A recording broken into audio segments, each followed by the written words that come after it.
Good morning everyone. Good morning. तो I hope सभी कोई अच्छे होंगे और अच्छे से पढ़ाई चल रही होगी तुम लोगों की। आवाज़ आ रही है क्या? एक बार बताना तुम लोग, आवाज़ आ रही है क्या? आई थिंक आवाज़ सही से आ रही होगी। ठीक है, चलिए। तुम लोग यार क्लास के लिए थोड़ा सा 5-10 मिनट वेट कर लिया करो। ऐसे लगता है मतलब पागल हुए जा रहे हैं। चलिए, ठीक है। हम लोगों ने थर्मोडायनेमिक्स का बहुत हद तक कॉन्सेप्ट देख लिया था। 2 पार्ट हम लोगों ने ऑलरेडी क्वेश्चंस के कर लिए थे। चलिए, नेक्स्ट पार्ट हम लोग करने वाले हैं साइक्लिक प्रोसेस पे। मेनली मेरा फोकस रहेगा साइक्लिक प्रोसेस पे, और ज़्यादातर क्वेश्चंस भी जो आपके जेई में आते हैं वो साइक्लिक प्रोसेस से ही आते हैं। तो मेन आपका यही है कि आप जितनी ज़्यादा प्रैक्टिस करोगे उतना आपके लिए अच्छा होगा। ठीक है, तो पूरे साइक्लिक प्रोसेस से मैक्सिमम क्वेश्चंस आते हैं। साइक्लिक प्रोसेस भी क्या है कि बहुत सारे प्रोसेसेस को मिला दिया तो एक साइक्लिक प्रोसेस बन गया। ठीक है, तो चलिए उसी पे बेस्ड कुछ क्वेश्चंस करते हैं। तो सबसे पहले मैं आप लोगों के लिए क्वेश्चन लेके आया हूँ जो कि बहुत बेसिक क्वेश्चन है। इसको एक बार ट्राई कीजिए आप लोग, और उसके बाद फिर हम लोग नेक्स्ट क्वेश्चन की ओर मूव करते हैं। तो एक बार इसको ट्राई कीजिए। इसका जो पीडीएफ है, इस जो मैं सेशंस का जो पीडीएफ ले रहा हूँ, ये आप लोगों को ग्रुप में भी मिल जाएगा। इसके अलावा आपको जो है ये मिल जाएगा आपको,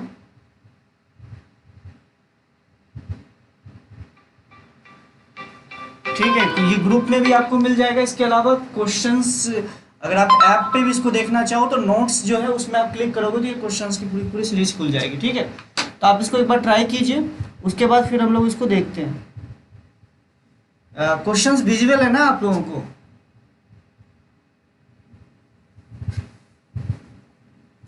हेलो?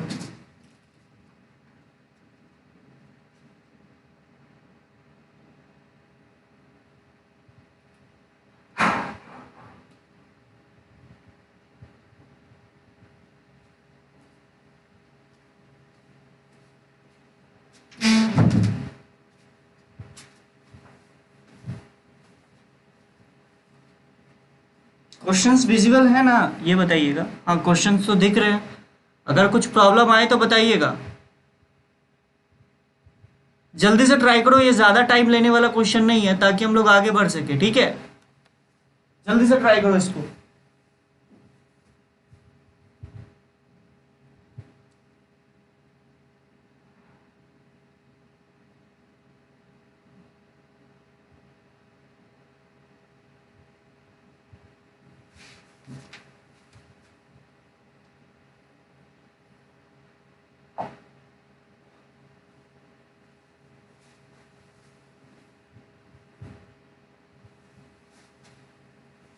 एक मिनट रुकिए, थोड़ा सा सही कर लूँ, फिर ब्राइटनेस घटा देता हूँ।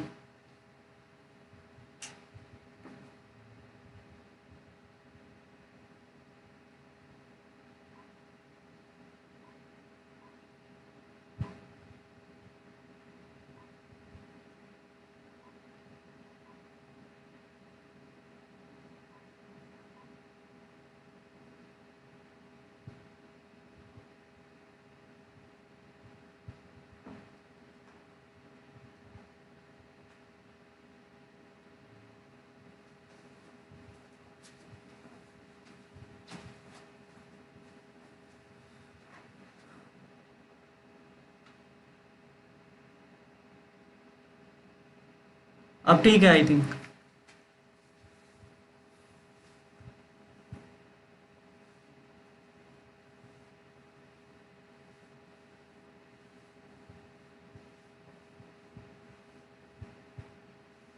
हाँ बेटा, अब ठीक है।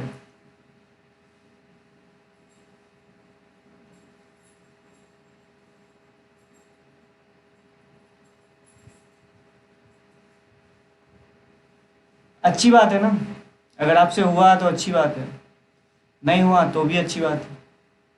ये क्वेश्चन टेस्ट 2 में था। हाँ, कुछ कुछ टेस्ट के क्वेश्चंस भी मैंने उठाए हैं, इसके लिए पैनिक मत होइएगा। टेस्ट के क्वेश्चंस भी मैंने उठाए हैं, इससे ये पता भी चलेगा कि आपने टेस्ट में सही किया था कि गलत। कोई दिक्कत नहीं है। चलो, एक बार कमेंट करके बताओ कि सॉल्व आप लोगों ने कर लिया है क्या, मैं ताकि मैं आप लोगों को फिर सॉल्व करके बताऊं जो मेन तरीका होगा इसका। क्वेश्चन ये बोल रहा है कि 1 mole of an ideal monoatomic gas, monoatomic gas दे रखा है, मतलब डिग्री ऑफ फ्रीडम 3 हो गई, undergoes a cyclic process ABCA shown in figure. U denotes the internal energy, internal energy दिखा रहा है आपका, and W denotes the work done by the gas. Then choose the incorrect, देखिए ध्यान से सुनिएगा, incorrect statement, आपसे incorrect statements आपसे पूछा जा रहा है, तो incorrect statements के बारे में आपसे पूछा जा रहा है। तो एक बच्चा बोल रहा है AB, एक बच्चा बोल रहा है AB, देखते हैं। अच्छा ये बताइए, इंटरनल एनर्जी जो होती है, चेंज इन इंटरनल एनर्जी, ये स्टेट फंक्शन होता है, या इंटरनल एनर्जी की बात करें तो चेंज जो भी होता है, चेंज इन इंटरनल एनर्जी, वो स्टेट फंक्शन होता है, मतलब वो पाथ पे डिपेंड नहीं करेगा। तो अगर तुम यहाँ पे ध्यान से देखना चाहो, अगर तुम यहाँ पे ध्यान से देखो तो मेरी बात को कुछ आपको समझ में आएगा। अगर देखो तुम ध्यान से देखो, ए से बी, स्मॉल ए से बी प्रोसेस को ध्यान से देखो, तो दिस इज आइसोबैरिक प्रोसेस। अगर आइसोबैरिक प्रोसेस है तो सिंपल सी बात है, आइसोबैरिक प्रोसेस में क्या होता है, अगर तुम ध्यान से देखो आइसोबैरिक प्रोसेस, तो volume is directly proportional to temperature. आप इसके लिए आइसोबैरिक प्रोसेस के लिए बोल सकते हो, अगर ए पे टेम्परेचर T0 है और बी पे वॉल्यूम 4 V0 है, तो सिंपल सी बात है, वॉल्यूम को अगर हमने 4 टाइम्स किया है तो टेम्परेचर भी आपका 4 टाइम्स हो जाएगा, मतलब बी पे टेम्परेचर 4 T0 हो जाएगा। अच्छा बी से सी क्या है भैया, बी से सी आपको दे रखा है आइसोकोरिक प्रोसेस। आइसोकोरिक प्रोसेस में आपका होता है pressure is directly proportional to temperature, volume constant होता है आइसोकोरिक प्रोसेस में। तो ध्यान से देखिए, अगर आपने प्रेशर को 2 टाइम्स किया है, बी से सी में जाने पर प्रेशर 2 टाइम्स हो गया, P0 से 2 P0 हो गया, तो सिंपल सी बात है टेम्परेचर भी 2 टाइम्स हो जाएगा। यहाँ का टेम्परेचर है 4 T0, तो यहाँ पे हो जाएगा 8 T0। यहाँ तक तो मुझे समझ में आया, हर एक पॉइंट का टेम्परेचर मुझे समझ में आ गया। अच्छा अब पहला ऑप्शन आप लोगों को क्या बोल रखा है, यूसी माइनस, ध्यान से देखिए यूसी माइनस यूए, तो इसको आप कैसे लिख सकते हो, ध्यान से देखो, इसको लिखोगे F/2 NR TC minus TA। अब F की वैल्यू कितनी है भैया, मोनोएटॉमिक दे रखा है, तो F की वैल्यू हो गई 3। ध्यान से देखिए ये 3 हो गया, ठीक, F की वैल्यू कितना, अच्छा मोनोएटॉमिक दे रखा है तो 3 हो गया। M की वैल्यू आपको 1 दे रखा है, R दे रखा है, TC माइनस TA आप लोगों को पता है, तो वहां से आपका पता चल जाएगा ये ऑप्शन सही है गलत है। अरे T0 के टर्म में लिख लो, TC की वैल्यू कितनी है 8 T0 और A की वैल्यू कितनी दे रखी है A, तो यहां से आपका पता चल जाएगा 7 T0। तो पहला ऑप्शन तो आपका गलत हो जाएगा, आई थिंक पहला वाला ऑप्शन तो गलत है। दूसरा आपको दे रखा है, ध्यान से देखो UB माइनस UA, तो ध्यान से फिर उसी तरीके से लिखोगे, UB माइनस UA कैसे लिखोगे, UB माइनस UA क्या लिखोगे, वही लिखोगे F/2 इंटू NR UB मतलब TB माइनस TA। इसको आप सॉल्व कर लीजिए, देख लीजिए ये आ रहा है कि नहीं आ रहा है, ध्यान से देखिएगा, इसको करके देख लीजिएगा, ठीक है। ये 2 ऑप्शंस के बारे में तो मुझे पता चल गया कि इसको करना है, क्या होगा क्या नहीं होगा, समझ रहे हैं मेरी बात को, ठीक है ओके। अब थर्ड ऑप्शन आपको क्या दे रखा है, ध्यान से देखिएगा। अच्छा डी ऑप्शन के बारे में देख लेते हैं। डी ऑप्शन के बारे में अगर तुम ध्यान से देखो तो जहां का टेम्परेचर ज्यादा होगा, ऑब्वियस सी बात है वहां की इंटरनल एनर्जी ज्यादा होगा। तो देखो सी का इंटरनल एनर्जी टेम्परेचर ज्यादा है, सिंपल सी बात है सी का इंटरनल एनर्जी ज्यादा होगा, उसके बाद बी का इंटरनल एनर्जी ज्यादा होगा, उसके बाद ए का इंटरनल एनर्जी ज्यादा होगा। तो सिंपल सी बात है कि ये डी वाला ऑप्शन तो सही मुझे लग रहा है। अच्छा अब अगर हम लोग सी ऑप्शन की बात करें तो सी ऑप्शन में तुम ध्यान से देखो कि दे रखा है वर्क डन C2A। अच्छा C2A मुझे नहीं पता कि कौन सा प्रोसेस है, जब तक मुझे प्रोसेस के बारे में स्पेसिफाई नहीं रहेगा या कोई और अदर इंफॉर्मेशन नहीं दिया हुआ रहेगा तो सिंपल सी बात है मैं वर्क डन के बारे में कमेंट नहीं कर सकता। तो मुझे सी से ए प्रोसेस के बारे में नहीं पता है ना, तो क्यू के बारे में पता है ना, तो चलो ठीक है सी से ए अगर क्यू दे दिया होता तो फर्स्ट लॉ ऑफ थर्मोडायनामिक्स की हेल्प से मैं निकाल सकता था, क्योंकि मैं change in internal energy first law of thermodynamics C से ए प्रोसेस के लिए लगा लेता, लेकिन वो भी नहीं दे रखा है। तो अब हम इस कंडीशन में क्या करें, तो देखते हैं। अगर इस कंडीशन में तुम ध्यान से देखो तो ये वाला वर्क डन कितना होगा, अगर तुम ध्यान से देखो पीवी कर्व का जो एरिया होता है वही work done by the gas होता है। अगर तुम ध्यान से देखो तो अगर तुम इसको ध्यान से देखो तो पहली बात तो है सी से ए में वॉल्यूम घट रहा है, इसका मतलब है work done on the gas होगा। चलिए नेगेटिव में आएगा यानी वर्क डन सी से ए में, पहली चीज तो समझ में आई कि चले नेगेटिव में तो होगा, लेकिन अगर तुम ये एरिया को तुम ध्यान से देखो तो ये एरिया कितना है भैया, ये है पी नॉट इंटू 3v0। अगर तुम ध्यान से देखो तो ये एरिया जिसको मैं जो कर रहा हूं ये इतना दे रखा है। सिंपल सी बात है, सी से ए जो एरिया बना रहा है वो 3p0v0 से तो ज्यादा ही होगा। तो लॉजिकली तुम बोल सकते हो कि सी से ए का वर्क डन का जो मैग्नीट्यूड होगा वो 3p0v0 से ज्यादा ही होगा। अगर ज्यादा होगा और ये बोल रखा है सी से ए में इतना, तो सिंपल सी बात है ये ऑप्शन गलत हो गया। तो ये ऑप्शन गलत हो गया। बाकी ये दोनों ऑप्शंस आप चेक कर सकते हैं, जो कि मैंने आपको तरीका बता दिया। ठीक है, किसी को कोई डाउट है तो पूछ लीजिए, किसी को कोई डाउट है तो पूछ लीजिए। इसमें मैंने आपको चारों ऑप्शंस के बारे में बता दिया। ठीक है, किसी को डाउट है तो पूछिए, बाकी आपके ये क्वेश्चन हो गए।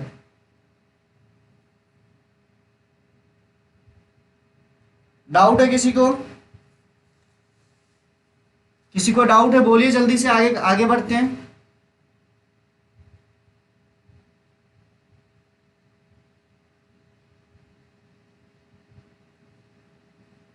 पहला ऑप्शन शायद आई थिंक करेक्ट है ना?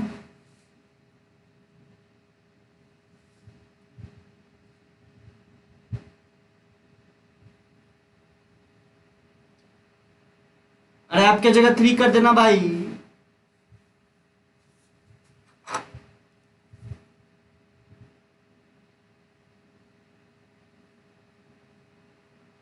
बेटा C2A वर्क डन नेगेटिव नहीं हो सकता। कैसे नहीं हो सकता, एक बात बताइए, work done by the gas क्या होता है? ध्यान से सुनिएगा।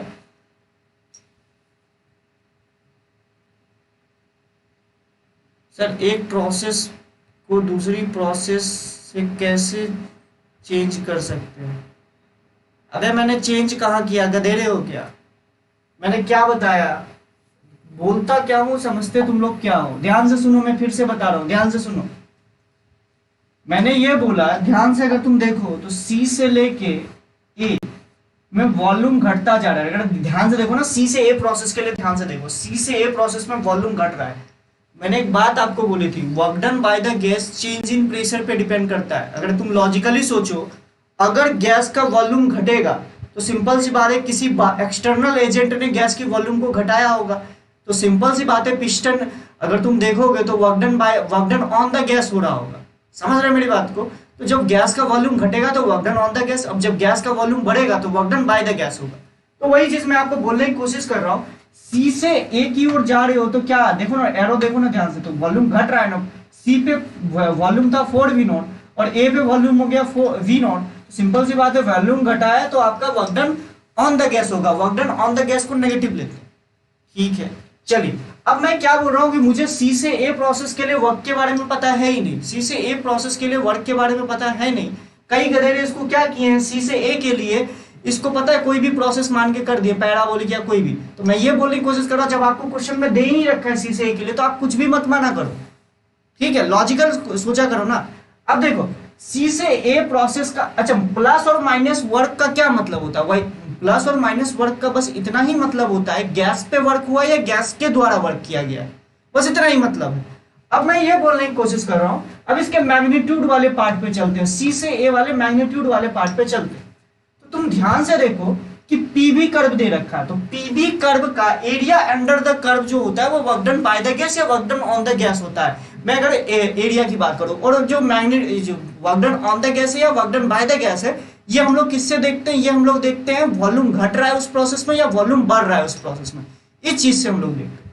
तो तुम ध्यान से देखो, सी से ए, अगर तुम ए से बी का ध्यान से देखो तो ए से बी का work done by the gas होगा। सिंपल सी बात है, ए से बी में आपका वॉल्यूम बढ़ रहा है तो सिंपल सी बात है work done by the gas होगा। तो ये एरिया अगर हम तुम ध्यान से देखो तो 3p0v0 होगा। तो ये इस एरिया से तो ज्यादा सी से ए में जो वर्क किया गया या वर्क हो रहा है, ठीक है, तो उससे में वो तो ज्यादा ही होगा। तो वो ज्यादा होगा तो, और हमें क्या दे रखा है, work done C2A is equals to कितना बोल रखा है, -3p0। माइनस तो मुझे समझ में आता है कि माइनस लगेगा, माइनस इसलिए लगेगा क्योंकि वॉल्यूम घट रहा है, ये कोई गधा भी बता सकता है। लेकिन 3p0v0 मैग्नीट्यूड इसका हो ही नहीं सकता, क्योंकि भैया इसका एरिया जो है ना, इस वाले प्रोसेस के एरिया से तो कम ही ज्यादा ही होगा, तो ज्यादा होगा तो ये एरिया जो है असल में 3 पी नोट से, अबे ये एक्स्ट्रा एरिया बच गया ना, इस एरिया तो कुछ ना कुछ तो ज्यादा होगा, तो सिंपल सी बात है 3 पी नोट से थोड़ा सा ज्यादा होगा, अगर थोड़ा ज्यादा होगा तो ये ऑप्शन गलत नहीं हो सकता। मैंने दोनों प्रोसेस को कंपेयर किया है गधेरे, मैंने एक प्रोसेस को दूसरे प्रोसेस में, ठीक है, ये मत किया, मर्ज नहीं किया। चलिए मैं मान के चल रहा हूं ये ऑप्शन सही हो गया आपका, और मोनोएटॉमिक गैस है तो आपकी वैल्यू को 3 ले लीजिएगा। इसका ऑप्शन, इसका आंसर क्या क्या था, इसका आंसर था बी सी, मतलब इसका आंसर बी एंड सी ये दोनों गलत होंगे, बाकी ए और डी सही है। तो पूछा आपसे इनकरेक्ट है तो आपका बी से सी हो जाएगा, ये चीज का ध्यान रखिएगा, पूछ क्या रहा है आपसे। चलिए सेकंड क्वेश्चन की ओर मूव करते हैं, ये वाला क्वेश्चन है सेकंड, बर्नार्ड क्वेश्चन है, एक बार थोड़ा दिमाग से करिए इस क्वेश्चन को, अच्छा है, समझ में भी आएगा और आपको अच्छा लगेगा। कीजिए इस क्वेश्चन को, अच्छे से समझ में भी आएगा आई थिंक। ये क्वेश्चन भी एक अच्छा क्वेश्चन है, एक बार ट्राई कीजिए इस क्वेश्चन को।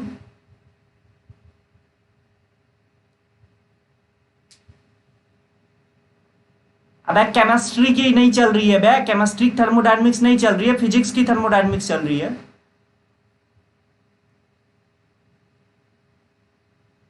अबे मैं केमिस्ट्री नहीं पढ़ाता हूं, जिनको नहीं पता है मैं बता दूं, मैं फिजिक्स ही पढ़ाता हूं। तो ये फिजिक्स की थर्मोडायनेमिक्स चल रही है। चले कीजिए।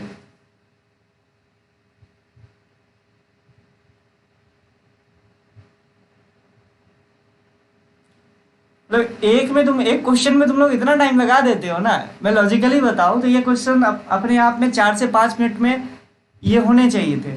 अब तुमने इसमें कितने मिनट लगा दिए, 16 मिनट। लॉजिकली मैं सोचा था 15-16 मिनट में यहाँ तक डिस्कस हो जाएंगे, मैं कुछ आपको एक्स्ट्रा आज पढ़ाने वाला था साइक्लिक प्रोसेस के बारे में, लेकिन चलिए कोई बात नहीं। मैं यही बात आपको बार बार बोलता हूँ कि बेटा मेरी स्पीड आप लोगों पे डिपेंड करती है, अगर आप फास्ट काम करोगे तो सिंपल सी बात है मेरी स्पीड भी फास्ट रहेगी। मैं आपको टाइम भी देना चाहता हूँ जिससे कि अभी आप थोड़ा सा सॉल्व भी कर लो और समझ में भी आ जाए कि आपने कितना सही किया है, कितना गलत किया और कहाँ कहाँ पे आपका गलती था। और दूसरी बात है थोड़ा फास्ट समझा कीजिए, जो चीज़ मैं बोलता हूँ ध्यान से सुनिएगा तो समझ में भी आएगा।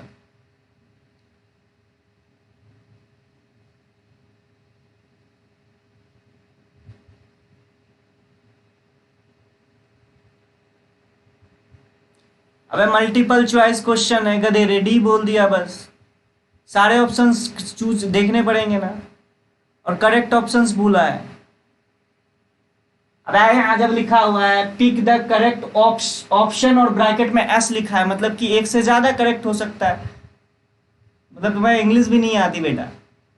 डी ऑप्शन सही, डी सही होगा, इसके अलावा क्या ए बी सी में कोई और सही नहीं हो सकता।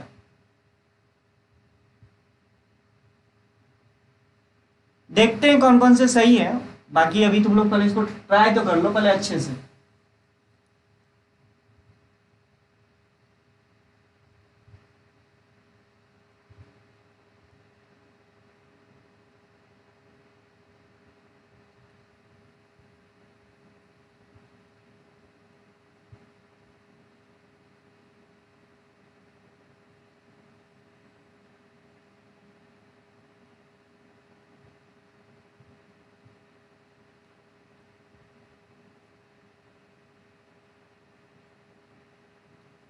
हो जाए तो प्लीज एक बार बोल दीजिएगा कि सर आप बताना चालू करो।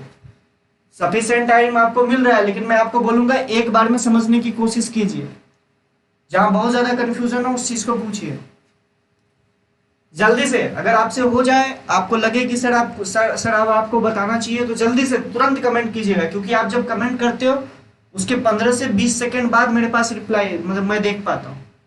तो ये जो लाइव सेशन होता है इसमें 15 से 20 सेकंड का मतलब एक तरीके से बोलो लैग रहता है, इसलिए आप लोग जल्दी से रिस्पॉन्स किया कीजिए।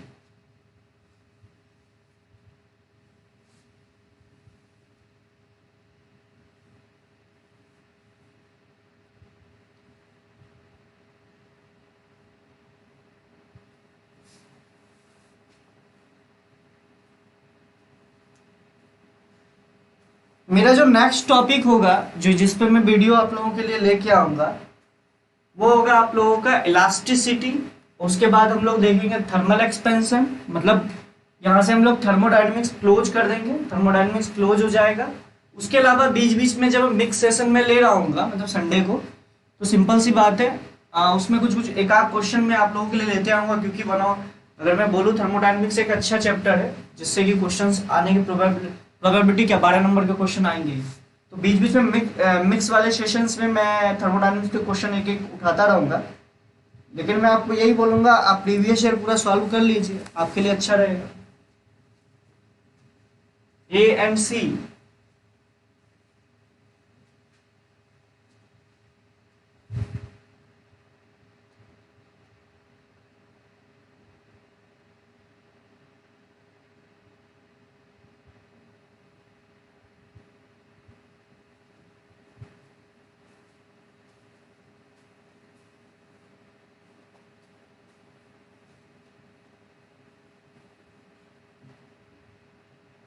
ए B D,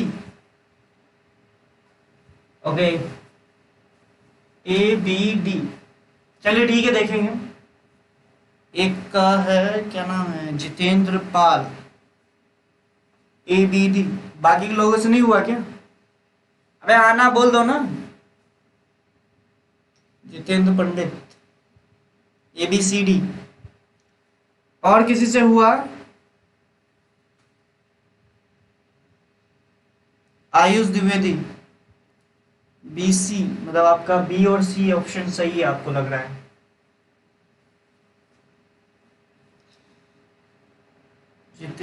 Rajendra Mehta, B D. चलिए ठीक है, आप लोगों ने मुझे लगता है कि मैक्सिमम लोगों ने ट्राई कर लिया है। चलिए मैं अब स्टार्ट करता हूँ, ध्यान से सुनिएगा। क्वेश्चन अपने आप में अच्छा क्वेश्चन है, और मान के चलो, मानो या ना मानो, क्वेश्चंस अगर आप एक तरीके से अप्रोच करोगे तो आपसे बनेगा। अब देखो पहले क्वेश्चन देखते हैं। अब मोनोटॉमिक गैस, मोनोटॉमिक गैस देने का ही मतलब है कि डिग्री ऑफ फ्रीडम 3 हो चुकी है, ठीक है। उसके बाद देखा है कि एक cyclic process as shown in figure, an ideal gas follow T is equals to BV square for the process BC। ये जो BC प्रोसेस है इसका प्रोसेस इक्वेशन आपको दे रखा है T is equals to BV square, ठीक है। During the cycle the ratio of maximum pressure, maximum to minimum pressure, इस पूरे साइकिल में मैक्सिमम प्रेशर और मिनिमम प्रेशर का जो रेशियो है वो आपको दो दे रखा है। इसके अलावा आपको दे रखा है heat supply to the gas BC, मतलब बी से सी के लिए, बी से सी के लिए हीट सप्लाई, क्यू की वैल्यू दे रखा है 120 जूल, मतलब कि जो क्यू की वैल्यू है वो पॉजिटिव में आपको दे रखी है, और बोल भी रखा है ना heat supply to the gas, मतलब एनर्जी हमने दी है। चलिए ठीक है। उसके अलावा दे रखा है कि assume the usual meanings of symbols, pick the correct options. तो मल्टीपल चॉइस क्वेश्चंस है। चलिए इसको देखते हैं अच्छे से कि इसमें क्या क्या पॉसिबिलिटी है। पहली बात तो मेरे पास प्रोसेस इक्वेशन दे रखा। अच्छा, अगर तुम ध्यान से देखो, जब भी साइक्लिक प्रोसेस का क्वेश्चन आए तो इसको आप तोड़ लिया कीजिए। यहां पे अगर ये तुम ध्यान से देखो, ये जो प्रोसेस है ये 3 प्रोसेस से मिलके बना है। साइक्लिक प्रोसेस हमेशा कई सारे प्रोसेसेस का कॉम्बिनेशन होता है। तो अगर तुम ध्यान से देखो, सी से ए जो है असल में कौन सा प्रोसेस है? अगर सी से ए जो है अगर तुम उसको ध्यान से देखो तो line passing through origin, that is, इसका जो इक्वेशन होगा वो आप डायरेक्टली बेसिक तरीके से भी आप सोच सकते हो। इसका इक्वेशन होगा T is equals to K times of V। अरे Y is equals to MX type की लाइन होगी। अगर तुम ध्यान से देखो तो Y के जगह T है और V और X के जगह V है, तो यानी मुझे A से C वाला जो C से A वाला जो प्रोसेस है उसमें देख सकते हैं। अगर T is directly proportional to V है, मतलब मैं इसको ऐसे बोल सकता हूं कि T is directly proportional to V है, T is directly proportional to V है, ये वाली प्रोसेस है। तो ध्यान से सोचो कि T is directly proportional to V किसका होता था? ये होता था आइसोबैरिक प्रोसेस, मतलब आपका C से A जो है this is isobaric process. Isobaric process pressure constant, यानी यहां का जो P पॉइंट का जो प्रेशर होगा, मतलब यहां का प्रेशर बोल देते हैं PC और यहां का PA। अगर इस पूरे प्रोसेस में प्रेशर कांस्टेंट है तो सिंपल सी बात है PC is equals to PA हो जाएगा। अगर तुम ध्यान से देखो तो PC is equals to PA हो जाएगा। C से A इज आइसोबैरिक प्रोसेस, समझ रहे हैं मेरी बात को? अच्छा, अब ए से बी की बात करें तो ए से बी प्रोसेस में through out the process volume is constant, that means this process is isobaric process. Sorry, isobaric पहला वाला था, सॉरी ये this is isobaric, sorry isobaric कौन सा है, सी से, मतलब प्रेशर कांस्टेंट है तो आइसोबैरिक।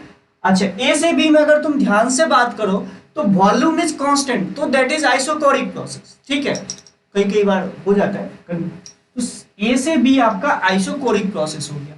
अच्छा, आइसोकोरिक प्रोसेस तो है, लेकिन अगर तुम ध्यान से देखो तो ए से बी की ओर जाते समय टेम्परेचर घट रहा है, तो इसका क्या मतलब हुआ कि अगर तुम ध्यान से देखो तो पीबी, यहां का प्रेशर को मैंने मान लिया पीबी, तो ध्यान से देखो तो pressure at A should be greater than pressure at B, क्योंकि आइसोकोरिक प्रोसेस की अगर मैं बात करूं तो pressure is directly proportional to temperature हो जाता है। अगर आप वहां पे ध्यान से देखिए पीबी इक्वल्स टू एनआरटी पे चल जाओ, ये बोलोगे ये कैसे करके कर रहा है साला एनआरटी।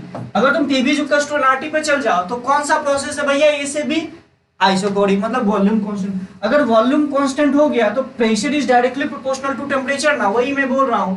ए से बी में टेम्परेचर घट रहा है तो सिंपल सी बात है आपका प्रेशर घट रहा होगा, यानी ए का जो प्रेशर होगा, मतलब पीए का, ए का जो प्रेशर होगा वो ज्यादा होगा बी के प्रेशर से। अब तुम ध्यान से देखो, यहाँ का प्रेशर बराबर, और यहाँ का प्रेशर जो है वो घट गया है। अब यहां से जब हम जा रहे हैं यहां तक तो फिर सी प्रोसेस में जा रहे हैं, मतलब एक बात सोचो, फिर से हम ए प्रोसेस में, यानी पीए बराबर पीसी है तो मतलब ए प्रोसेस पे ही जा रहे हैं, पीए पे ही जा रहे हैं। तो ध्यान से देखो, सबसे कम प्रेशर यहाँ का होगा और सबसे ज्यादा प्रेशर जो है सी और ए का होगा, मतलब इस पूरे प्रोसेस में तो प्रेशर सेम ही है।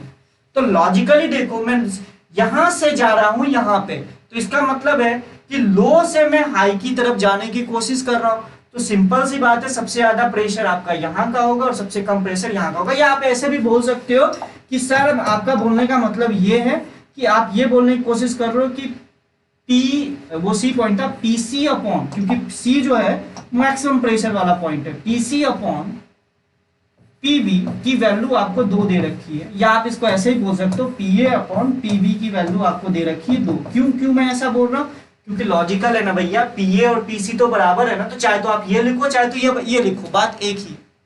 ठीक है, पहला रिलेशन तो ये आ गया। मतलब मैं आपको ये एक्सप्लेन करके इसलिए बता रहा हूं कि बेटा देखो, क्वेश्चन आपको करना है तो क्वेश्चंस का इंफॉर्मेशन को किस तरीके से तोड़ा जाता है ये पहले समझ लो, तो ज्यादा आसानी से क्वेश्चंस कर सकते हो। ये आपको दे रखा है। अब तो मेरी बात को ध्यान से सोचोगे तो तुम्हें समझ में आ जाएगा। अब देख लो, अब कुछ बचा ही नहीं। अब ए से बी प्रोसेस की अगर मैं बात करूं, ए से बी प्रोसेस में क्या है भैया, T is directly proportional to P, volume तो कांस्टेंट है ए से बी प्रोसेस में, यानी मैं ऐसे लिख सकता हूं, देखो ए से बी प्रोसेस के लिए ऐसे लिखूं तो क्या गलत है, TA upon TB should be equals to PA upon PB। तो ध्यान से देखो, PA अपॉन PB की वैल्यू 2 दे रखी है, तो यानी TA अपॉन TB की वैल्यू 2 हो जाएगी। तो बी ऑप्शन इज करेक्ट, तो बी ऑप्शन जो आपका हो जाएगा वो करेक्ट हो जाएगा। क्यों करेक्ट हो गया भैया, लॉजिकली मैंने आपको बता दिया। ठीक है, ये आपका बी ऑप्शन तो सही हो गया। अच्छा, अब देखते हैं ए के लिए। देखो, अच्छा ए ऑप्शन तो ऐसे ही सही हो गया। मैंने क्या बोला था कि ए पॉइंट और सी पॉइंट का जो प्रेशर होगा वो सेम होगा, क्योंकि दिस इज आइसोबैरिक प्रोसेस। तो सिंपल सी बात है, ए ऑप्शन तो पहले ही आपका सही हो चुका है। तो मतलब ए बी ऑप्शन तो लॉजिकल बात है भाई, किसी को भी नहीं समझ में, मतलब एक बच्चा भी सॉल्व कर देगा और बोल देगा कि भैया ए और बी ऑप्शन तो हमेशा सही होगा। अब बात रही सी और डी ऑप्शन की, इसको थोड़ा सा सॉल्व कर लेते हैं। पहले ये बताओ, ए और बी ऑप्शन सही होगा, ये इसमें किसी को डाउट तो नहीं है, इसमें किसी को डाउट तो नहीं है कि ए और बी ऑप्शन सही होगा। चलिए ठीक है, किसी को डाउट है बोल दिया करो बीच बीच में, हाँ ना बोला करो, मुझे भी लगेगा कि किसी को पढ़ा रहा हूँ। सिंपल सी बात है, ए और बी ऑप्शन सही होगा। अब मैं सी ऑप्शन की तरफ देखता हूँ, ध्यान से देखो कि मुझे पहला तो ये वाला रिलेशन पता है और ये वाला रिलेशन। अगर मुझे इस पॉइंट और इस पॉइंट के, अगर तुम ध्यान से देखो, टीसी और टीबी को रिलेट करना है तो यहाँ और यहाँ का प्रेशर का रिलेशन मुझे दिया हुआ है, तो कहीं ना कहीं मुझे यहाँ और यहाँ पे प्रेशर और टेम्परेचर का रिलेशन मुझे निकालना पड़ेगा। तो मैं वही चीज कर रहा हूँ, ध्यान से सुनिएगा। अब इसको मिटा रहा हूँ, जो भी इसके ऊपर लिखा हुआ है मैं इसको मिटा रहा हूँ। इसको बार बार चेंज इसलिए मैं नहीं करता हूँ क्योंकि ध्यान से देखना, कि कई बार क्वेश्चंस को बार बार देखना पड़ता है, ठीक है। तो चलो ठीक है, मिटा रहा हूं कुछ कुछ चीजें।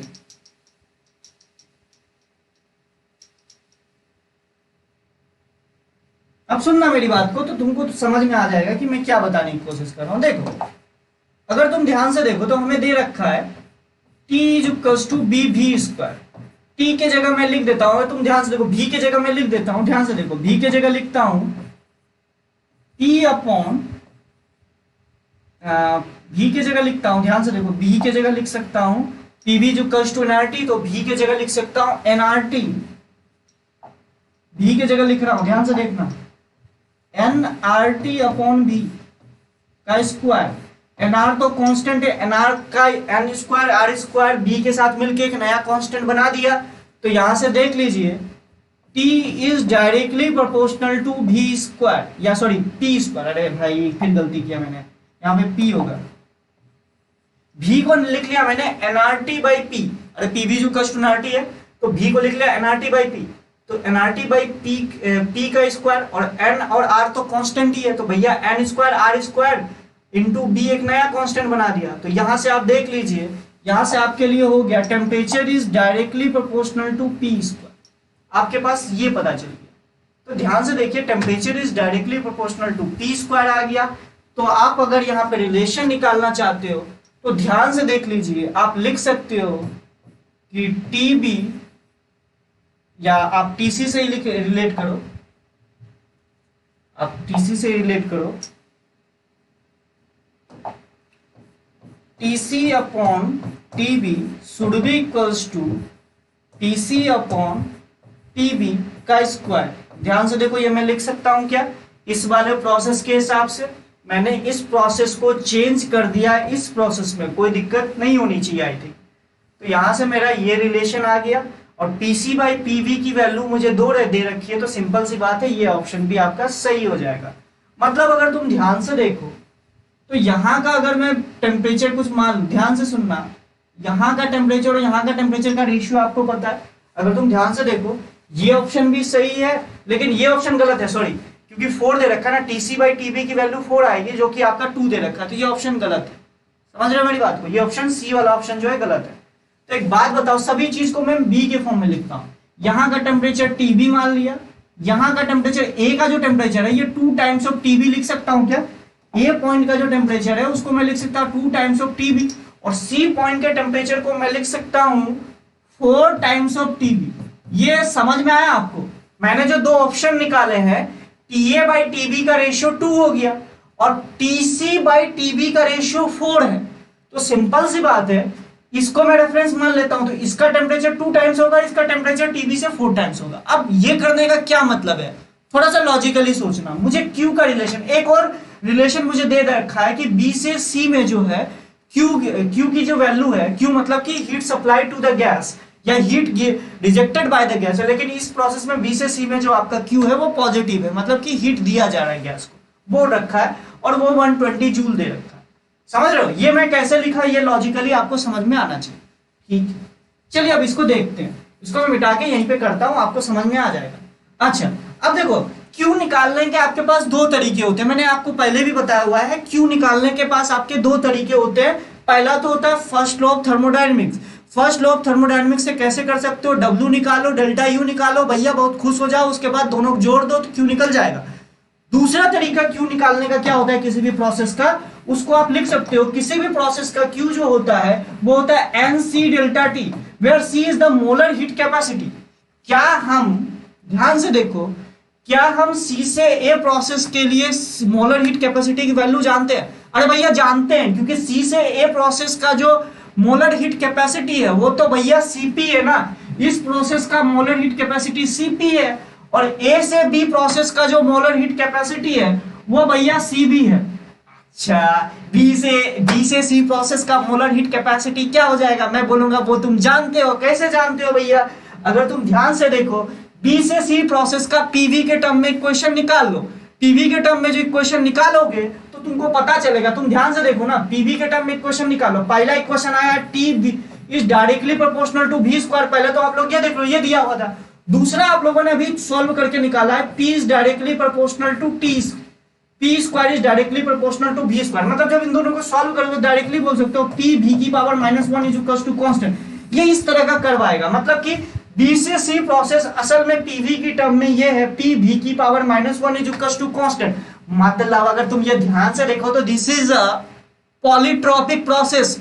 पॉलीट्रॉपिक प्रोसेस के बारे में मैंने क्या बोला था, पी वी की power x is equal to constant where x may be any number is a polytropic process.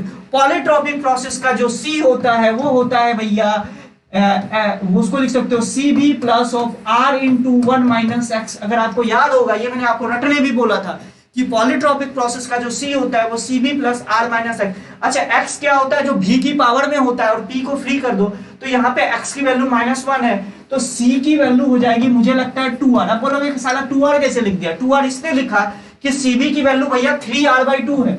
3r/2 कैसे है, cb की वैल्यू तुम ध्यान से देख लो ना, मोनोटॉमिक गैस है, cb क्या होता है f r/2 होता है, तो सिंपल सी बात है f की वैल्यू 3/2 है और ये हो गया r/2, तो सिंपल सी बात है 3r/2 plus r/2 that is 2r।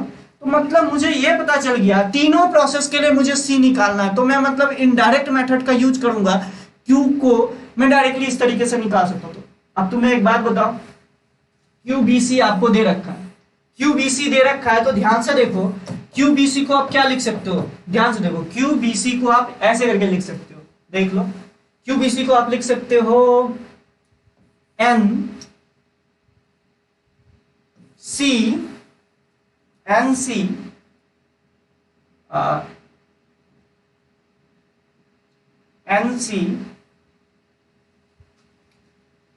NC एक मिनट, NC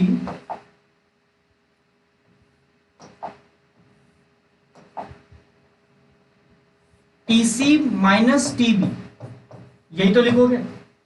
QBC को आप लिखोगे TC माइनस TB, TC को जो है TB के टर्म में लिख दो और Q की वैल्यू दे रखी है, मतलब आपको ये पता चल जाएगा, ध्यान से देखिएगा तो आपको ये पता चल जाएगा कि आपको पता चल जाएगा 6nr इंटू TB की वैल्यू। अब कई बोलेंगे सर इस फॉर्म में क्यों निकाला, देखो ना भाई C की वैल्यू 2r दे रखी है, r की वैल्यू है नहीं है और TC की वैल्यू लिखोगे तो सिंपल सी बात है 4TB और TB तो TB है भैया, तो मतलब आपको ये पता चल गया this is equals to 120, this is equals to 120 joule. ध्यान से देखो, अच्छा ये तो आपको क्वेश्चन में दे रखा है, मतलब ये वाला रिलेशन आपको पता है, समझ रहे मेरी बात को, ये वाला रिलेशन तो आपको क्वेश्चन में दे रखा है, वही चीज मैंने लिखा है, ठीक है। ये रिलेशन अगर आपको दे रखा है तो दूसरी बात है आपसे पूछ क्या रहा है, पूछ रहा है QC2A और A से B, तो QC2A और A से B, तो ध्यान से देखो QC2A और A से B को मैं ऐसे भी लिख सकता हूं, ध्यान से देखो QC2A, एक मिनट, QC2A और A से B, इसको मैं ऐसे लिख सकता हूं क्या, QCA प्लस ऑफ QAB। अब तुम ध्यान से इसको लॉजिकली देखो तो क्या आप QCA बता सकते हो, QAB बता सकते हो, आराम से बता सकते हो। QCA क्या लिख सकते हो, QCA को आप ऐसे लिखो ना, QCA ऐसे लिख लो, ये लिख सकते हो आप, असल में ये आइसोबैरिक प्रोसेस है तो ये आपका हो गया NCP डेल्टा टी, और डेल्टा टी में आप लिखोगे TA माइनस डेल्टा टी में लिखोगे TA माइनस TC, समझ रहे हो मेरी बात को। अच्छा इसी तरीके से QAB क्या लिखोगे, QAB लिखोगे NCB डेल्टा टी, और डेल्टा टी में क्या लिखोगे TB माइनस TA। इन दोनों को सॉल्व कर लीजिए B के टर्म में और वो जो रिलेशन दे रखा है उसकी हेल्प से सॉल्व कीजिए, आपका आंसर दिख जाएगा। ये बात आपको समझ में आई। अब पहला एक रिलेशन आपको ऑलरेडी दे रखा है ना, ये वाला रिलेशन दे रखा है ना 6nr, मतलब कि nr/TB की वैल्यू आपको दे रखा है, एक तरीके से बोले 120/6, ये आपको दे रखा हुआ है, तो सभी चीज को आप किसके रूप में लिख लिया करो, टीबी के टर्म में आप यूज कर लिया करो, इसको भी टीबी के टर्म में कन्वर्ट करो, इसको भी टीबी के टर्म में कन्वर्ट करो, इसको भी, ये तो है ही, और इसको भी। और भैया सीपी और सीबी की वैल्यू क्या होती है ऑलरेडी आप लोगों को पता है, उसकी इसकी वैल्यू पुट कीजिए, आपका डी ऑप्शन भी सही हो जाए। अब ये बताइए अब कर लीजिएगा कि नहीं कर लीजिएगा, क्योंकि क्वेश्चन अपने आप में ठीक ठाक क्वेश्चन था, अगर जिससे हुआ है बहुत अच्छा। और ये बताइए आपसे समझ में आया कि नहीं आया, ये वाला क्वेश्चन आपको समझ में आया है या नहीं आया?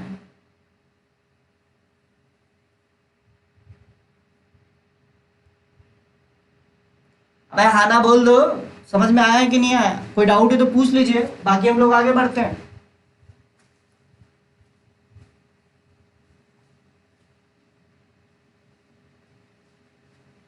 किसी को डाउट है? पेपर में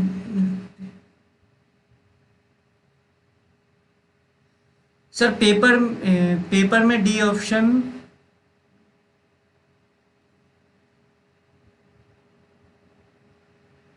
अरे भाई, भिखारी इंसान, पीबी की power -1 is equals to constant कैसे आया? गधेड़े हो क्या भाई? मतलब मैं अपना सर पीट लूं भाई? तुम मतलब गजब इंसान हो यार। तो मैथ वाली चीजें तुम मतलब गजब करते हो। अरे भाई, ये प्रोसेस पीवी की power -1 is equals to constant कैसे आया, ये मुझसे तुम पूछ रहे हो? गधे हो, तुमको प्रोसेस दे रखा है T इज इक्वल्स टू भी स्क्वायर, ये दे रखा है। टेम्परेचर को पी के टर्म में कन्वर्ट कर लो। टेम्परेचर को क्या लिख सकते हो अगर तुम ध्यान से देखो? This is PB by NR. अरे यही तो लिखोगे, इज इक्वल्स टू बी भी स्क्वायर। तो बी से बी कैंसिल आउट, देखो एनआर कांस्टेंट है, तो यानी क्या लिखोगे? P is directly proportional to B. आ गया भाई, ऐसे ही ऐसे कर लो चाहे वैसे कर लो, तो आ गया ना भाई। पी बी की power -1 is equals to constant. चलिए, ये हो गया। इसका ऑप्शन है, इसका आंसर हो जाएगा A B D. A B D is the right option. आपको सी ऑप्शन इसका गलत है। चलिए बेटा, अब ये क्वेश्चन कीजिए, अपने आप में ठीक ठाक क्वेश्चन है। ये भी आपका साइक्लिक प्रोसेस का वर्क डन का ठीक ठाक क्वेश्चन है। मैं ये नहीं बोलूंगा बहुत ज्यादा अच्छा क्वेश्चन है, फिर भी one of the good question. चलिए ठीक है। अच्छा, येलो में नहीं लिखना था, कोई बात नहीं। अच्छा चलिए ठीक है, मैं येलो में नहीं लिखूंगा। इस क्वेश्चन को ट्राई कीजिए।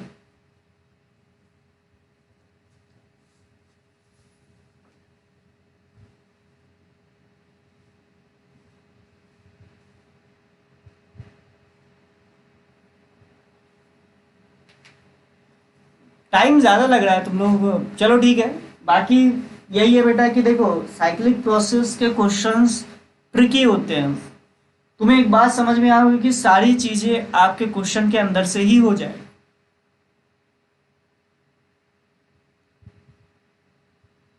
बेटा इस क्वेश्चन को ट्राई कीजिए। देखो, कई गधेड़े पता है क्या होते हैं, कई गधेड़े मतलब कि कुछ चीजें याद रखते हैं। जैसे क्या करते हैं कि कोई भी कर्व आया, उसको बस इतना ही याद रहता है, area under the curve is work done by the gas. अब आप ये भी तो याद रखो, पीबी कर्व का area under the curve work done by the gas होता है। टीबी पीटी कोई भी कर्व का area under the curve work done by the gas नहीं होता है। तो पिछले क्वेश्चन में वर्क की बात नहीं की गई थी, इसलिए कोई दिक्कत नहीं था। अगर वर्क की बात कर गई होती तो कई गधेरे वो एरिया उड़िया निकाल के बस खुश रहते। मेरा ये कहने का मतलब है कि बेटा हर एरिया आपको work done by the gas नहीं देगा। इसी तरीके से इस क्वेश्चन को एक बार ट्राई कीजिए, ठीक ठाक क्वेश्चन है। क्या दे रखा? 1 mole of an ideal monoatomic gas is taken through a thermodynamic process ABCDA as shown in the figure. The process AB is a part of parabola. एक पैराबोला का पार्ट है।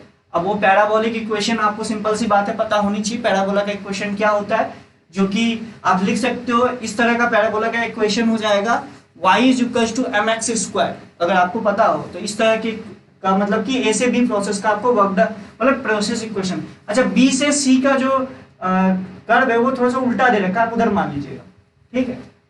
चलिए, उसके बाद दे रखा है whose vertices is at origin the total external work done on the process AB C D A is।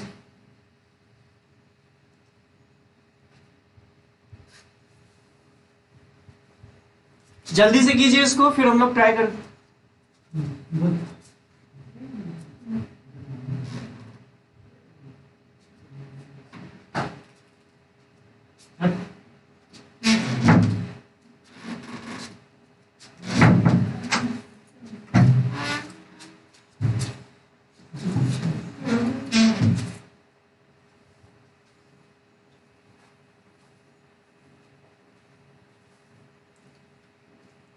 इसको आप लोग बी से सी के एरो को उस तरफ कर दीजिएगा लॉजिकली अगर सोचिएगा तो।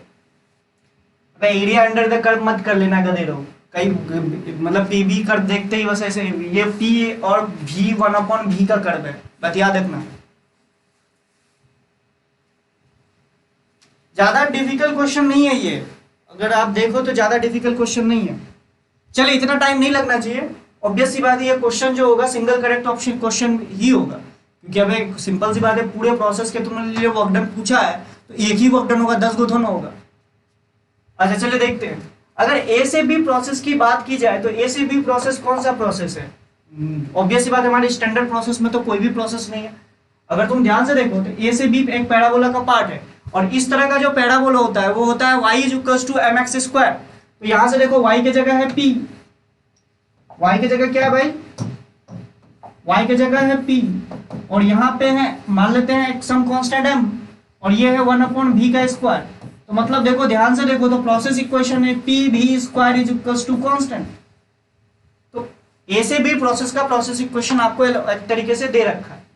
अच्छा अब अगर आपको प्रोसेस इक्वेशन दे रखा है बेटा तो ज्यादा दिक्कत नहीं होगी। अच्छा चलो ए से बी का हमने प्रोसेस इक्वेशन निकाला है, क्यों मैं बोल रहा हूँ प्रोसेस इक्वेशन अगर आपको पता चल जाए तो आपको ज्यादा दिक्कत नहीं होगा, क्योंकि अगर आपको याद होगा तो work done by the gas is PdV, मतलब ये चेंज इन प्रेशर किस तरीके से वॉल्यूम के साथ चेंज हो रहा है इस चीज पे डिपेंड करता है। तो अगर pressure in terms of volume अगर आप निकाल लीजिएगा तो आप डायरेक्टली पी की जगह आप क्या पुट कर सकते हो, C/V, वहां से आप निकाल सकते हो। अच्छा चलिए ठीक है, ए से बी के लिए तो मुझे पता चल गया। अच्छा बी से सी के लिए क्या है, बी से सी के लिए देखोगे तो pressure is constant, that is isobaric process. तो आइसोबैरिक प्रोसेस में तो कोई दिक्कत होनी ही नहीं चाहिए। अच्छा कई लोग बोलेंगे कि क्या लिखे सर, तो यहाँ का प्रेशर देखो, वॉल्यूम आपको 1/v की वैल्यू दे रखी है, ध्यान से देखो बी पे 2/v, तो मतलब यहाँ का वॉल्यूम बी पे कितना होगा v/2, और यहाँ का वॉल्यूम कितना होगा ध्यान से देखो तो ये होगा v/6। मतलब आप एक तरीके से ध्यान से देखो तो v/2 से v/6 की ओर जा रहे हो। तो और आइसोबैरिक प्रोसेस के लिए आपको याद होगा P∆V होता है वर्क डन, तो उसके लिए टेंशन होगी। फिर C से D की ओर जाओगे तो ध्यान से देखो this is a constant line, अगर तुम इसको ध्यान से देखो तो यहाँ पे क्या होगा 1/v = constant, that means volume is constant. तो इस C से D प्रोसेस में जो आपका work done by the gas होगा वो 0 होगा। उसी तरीके से मैं बात करूं D से A के लिए तो प्रेशर इज कांस्टेंट, और ऑब्वियस सी बात है प्रेशर कांस्टेंट आइसोबैरिक प्रोसेस में वर्क डन क्या होता है P∆V, और P∆V में आपको D पता है, D पॉइंट का प्रेशर वॉल्यूम पता है और A पॉइंट का वॉल्यूम पता है। अच्छा अब एक बात बताओ, A पॉइंट का अगर प्रेशर दे रखा है तो क्या B पॉइंट का प्रेशर बता सकते हो? ऑब्वियस सी बात है बता सकते हो, क्योंकि आपको PV का रिलेशन जब पता है तो यहाँ इस पॉइंट पे आप ये अगर दोनों का रेशियो ले लो, आप ऐसा करो कि यहाँ का प्रेशर तो आपको दे रखा है तो इस पॉइंट का प्रेशर P मान लिया, P दे ही रखा है, इस पॉइंट का प्रेशर आप मान लीजिए PV। Should be equals to क्या लिखोगे, शुड बी इक्वल्स टू लिखोगे 1/v का स्क्वायर अपॉन 2/v का स्क्वायर। तो यहां से आपको B पॉइंट का प्रेशर पता चल जाएगा, B पॉइंट का प्रेशर पता चल जाएगा तो यहाँ का वर्क डन भी आ जाएगा, और यहाँ का वर्क डन तो ऑलरेडी आप निकाल सकते हो। P यहाँ का जो प्रेशर है P है, और ∆V आपको पता है।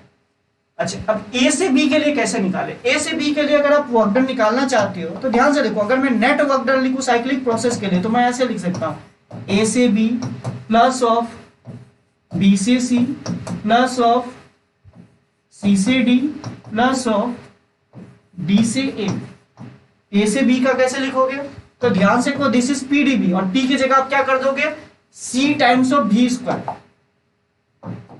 C time of V square into dV।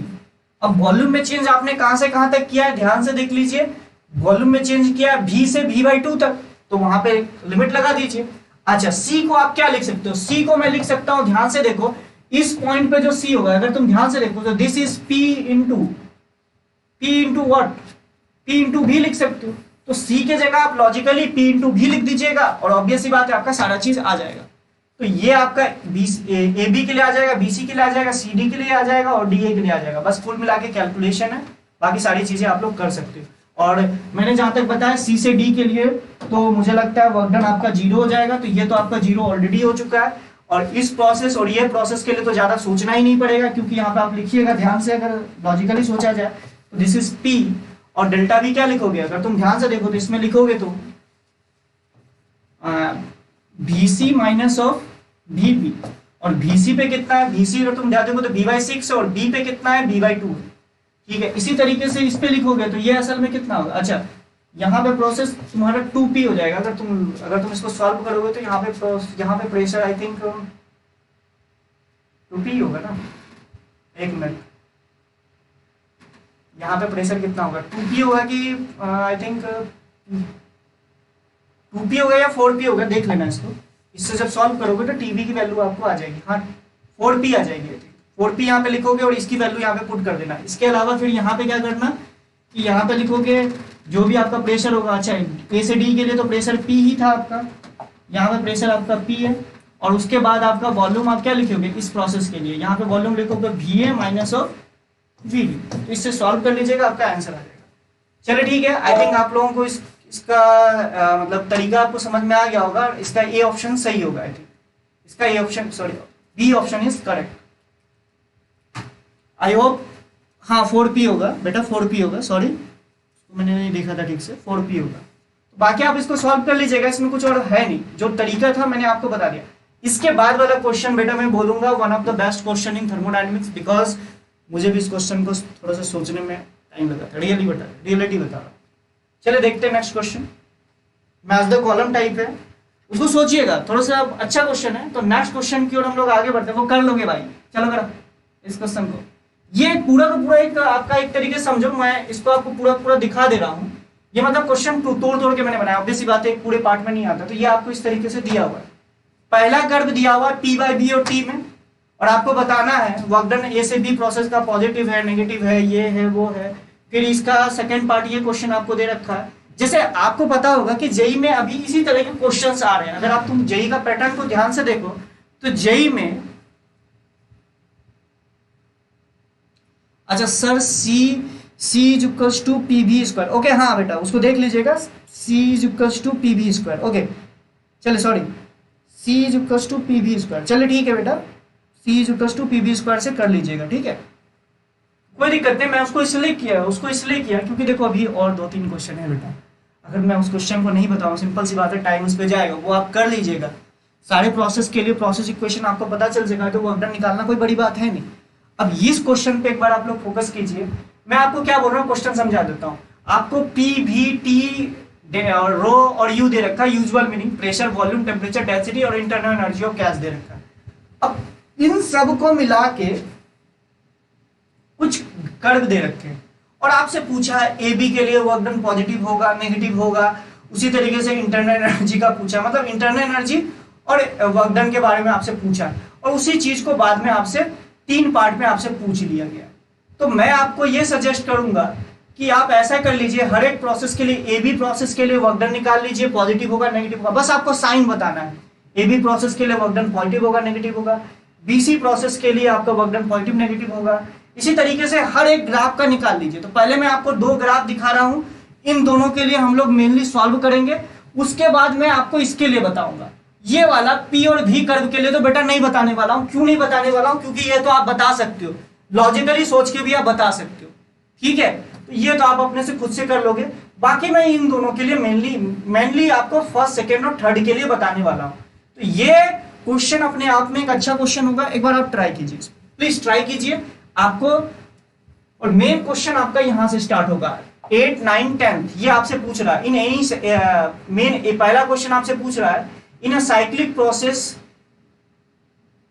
Work done WAB और delta UB both are non-zero values and have same sign। मतलब कि आपका पहला क्वेश्चन जो इस मैच द कॉलम टाइप का जो क्वेश्चन जो अभी जेई का रिसेंट पैटर्न पे क्वेश्चन आता है, उसमें आपसे ये बोला जा रहा है कि कौन कौन से ऐसे ऑप्शन है, जैसे कि आपको ग्राफ नंबर आपको दे रखा है 1, 2, 3, 4, इसमें कौन कौन से ऐसे ऑप्शन है जिसमें कि work done by the gas या work done in AB process और delta U of AB process दोनों नॉन जीरो है, एक और दोनों का साइन सेम है। मतलब अगर डेल्टा UB नेगेटिव है तो WAB अगर नेगेटिव है तो ये भी आपका नेगेटिव होना चाहिए, अगर ये पॉजिटिव है तो ये भी आपका पॉजिटिव होना चाहिए। तो कुल मिला के आपको हर एक प्रोसेस का सब निकालना पड़ेगा, एक तरीके से चार्ट के फॉर्म में निकालना पड़ेगा, तभी आप ये कर पाओगे। तो पहले आप 2 प्रोसेस का निकालिए। मैं ये बोलूंगा कि आप इसको इस तरीके से चार्ट बना लीजिए। मैं आपको ये बोलने की कोशिश कर रहा हूँ कि भैया आप ऐसे करिए, इस तरह के क्वेश्चंस में आप इस तरह का चार्ट बना लिया करो। क्या बनाओ?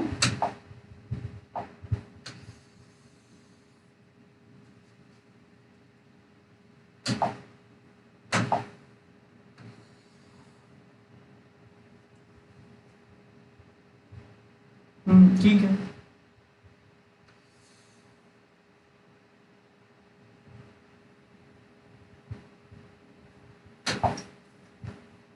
पहला है आपका फर्स्ट वाले के लिए।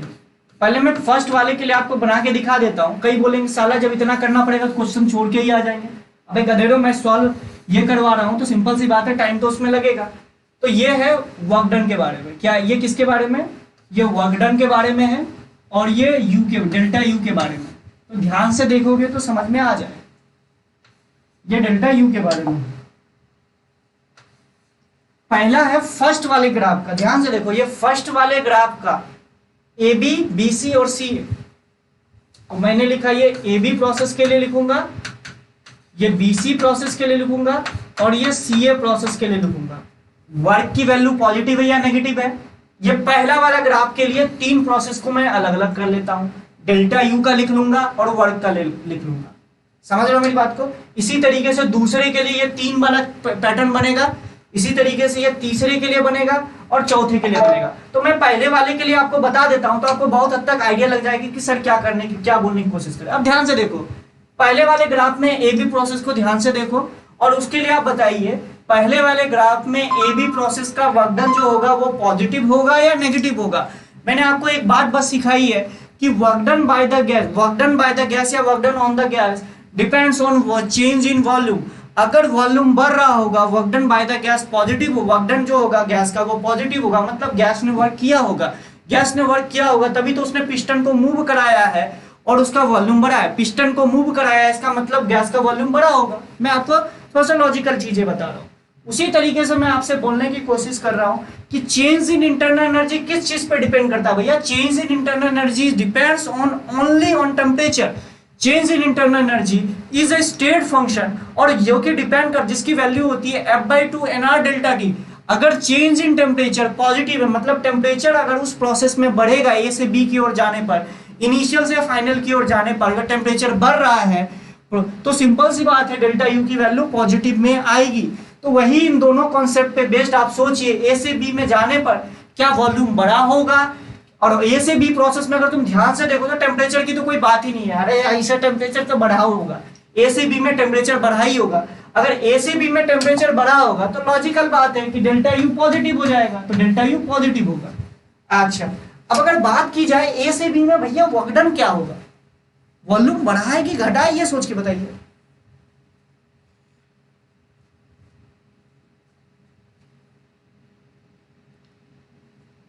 तो तुम ध्यान से देखो, ये आपको दे रखा है। अगर ए से बी में तुम ध्यान से देखो, सुन लो अच्छे से, फिर हीरो बनने की कोशिश कर लेना।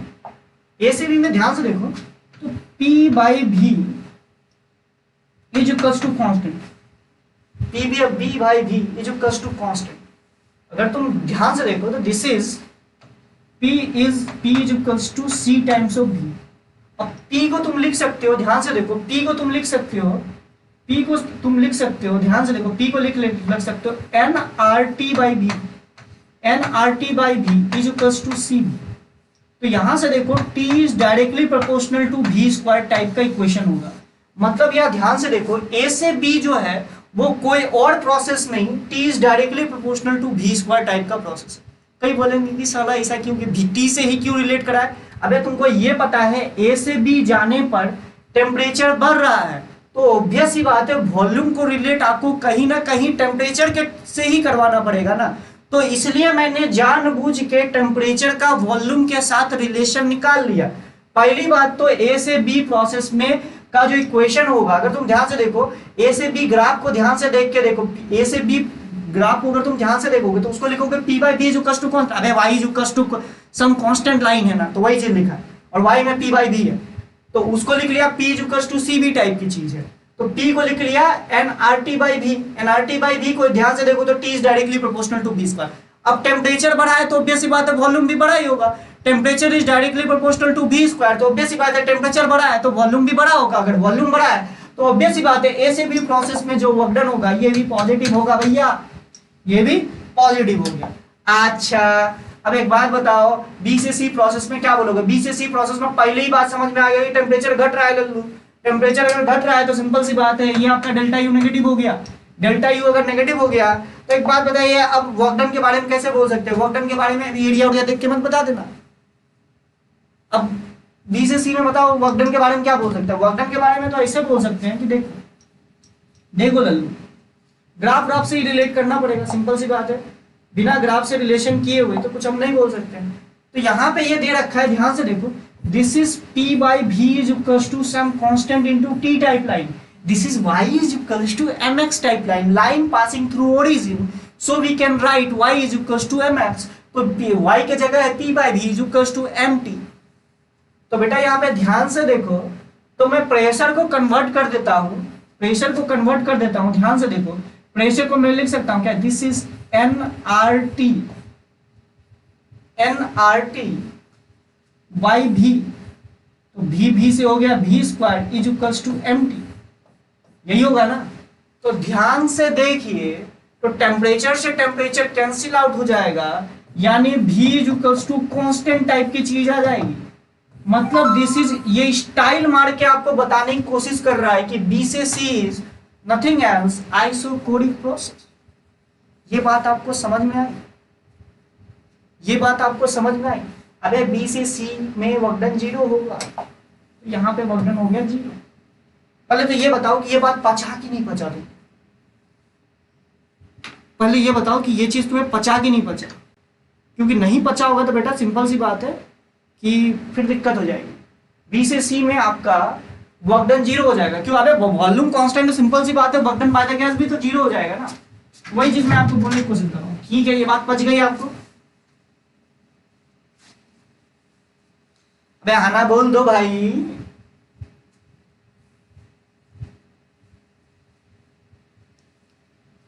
अच्छा, अब बताओ C से A प्रोसेस कौन सा है? C से A प्रोसेस जो भी कर्व दे रखा है उसमें बोला C से एक रेक्टेंगुलर हाइपरबोला। रेक्टेंगुलर हाइपरबोला क्या आता है? x into y is equals to 1, यही होता है ना बेटा? रेक्टेंगुलर हाइपरबोला का क्वेश्चन तो यही होता है। और x में दे रखा है t। अब मैं बात कर रहा हूं, देखो मेरे पास A से B, B से C आ जाएगा। कई बोलेंगे कि सर जब इतना लेट, जब तुमको इतना लेट लग रहा है तो हम क्या वहां पे भांग पी के बैठे हैं जो इस क्वेश्चन को छोड़ेंगे नहीं? अबे मैं तुमको समझाने की कोशिश कर रहा हूँ, सिंपल सी बात है, इसलिए टाइम लग रहा है। मैं अगर बैठ के करूँ तो 3-4 मिनट में तो हो ही जाएगा। चलिए, अब अगर इसको ध्यान से देखो तो this is PV into T equals to constant. ठीक है, तो देखो बेटा, अगर तुम ध्यान से देखो, C से A की ओर जाओगे तो टेम्परेचर तो घट रहा है। फिर देखो टेम्परेचर घट रहा है, अगर टेम्परेचर घट रहा है तो दिस इज नेगेटिव। टेम्परेचर घट रहा है तो डेल्टा यू किस चीज पर डिपेंड करता है? टेम्परेचर पे। टेम्परेचर घट रहा है तो दिस इज नेगेटिव। अच्छा, C से A पे गया। अगर तुम ध्यान से देखो तो अब हम क्या किसको रिलेट करते हैं? टेम्परेचर को हम लोग रिलेट कर देते हैं वॉल्यूम से। प्रेशर में जब लिख लो भाई, प्रेशर से लिख लेते हैं nRT by V, this is T square by V square equals to constant that T is directly proportional to V। बहुत ही अच्छा, ध्यान से देखो, बहुत ही अच्छा, T is directly proportional to V आ गया।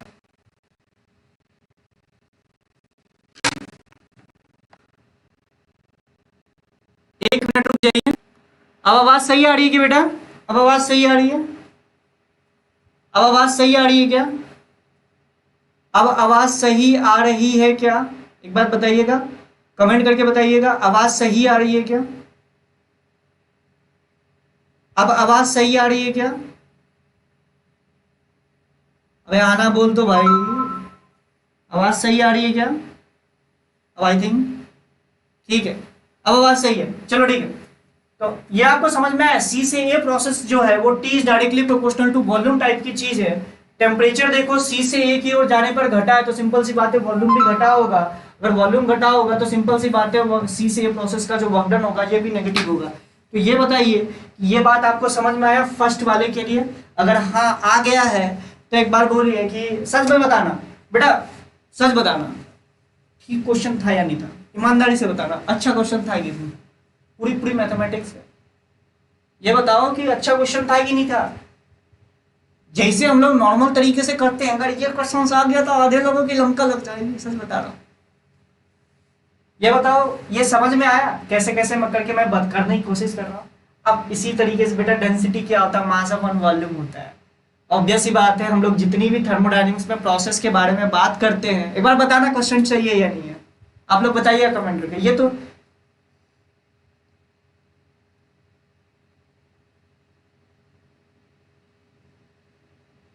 ठीक है।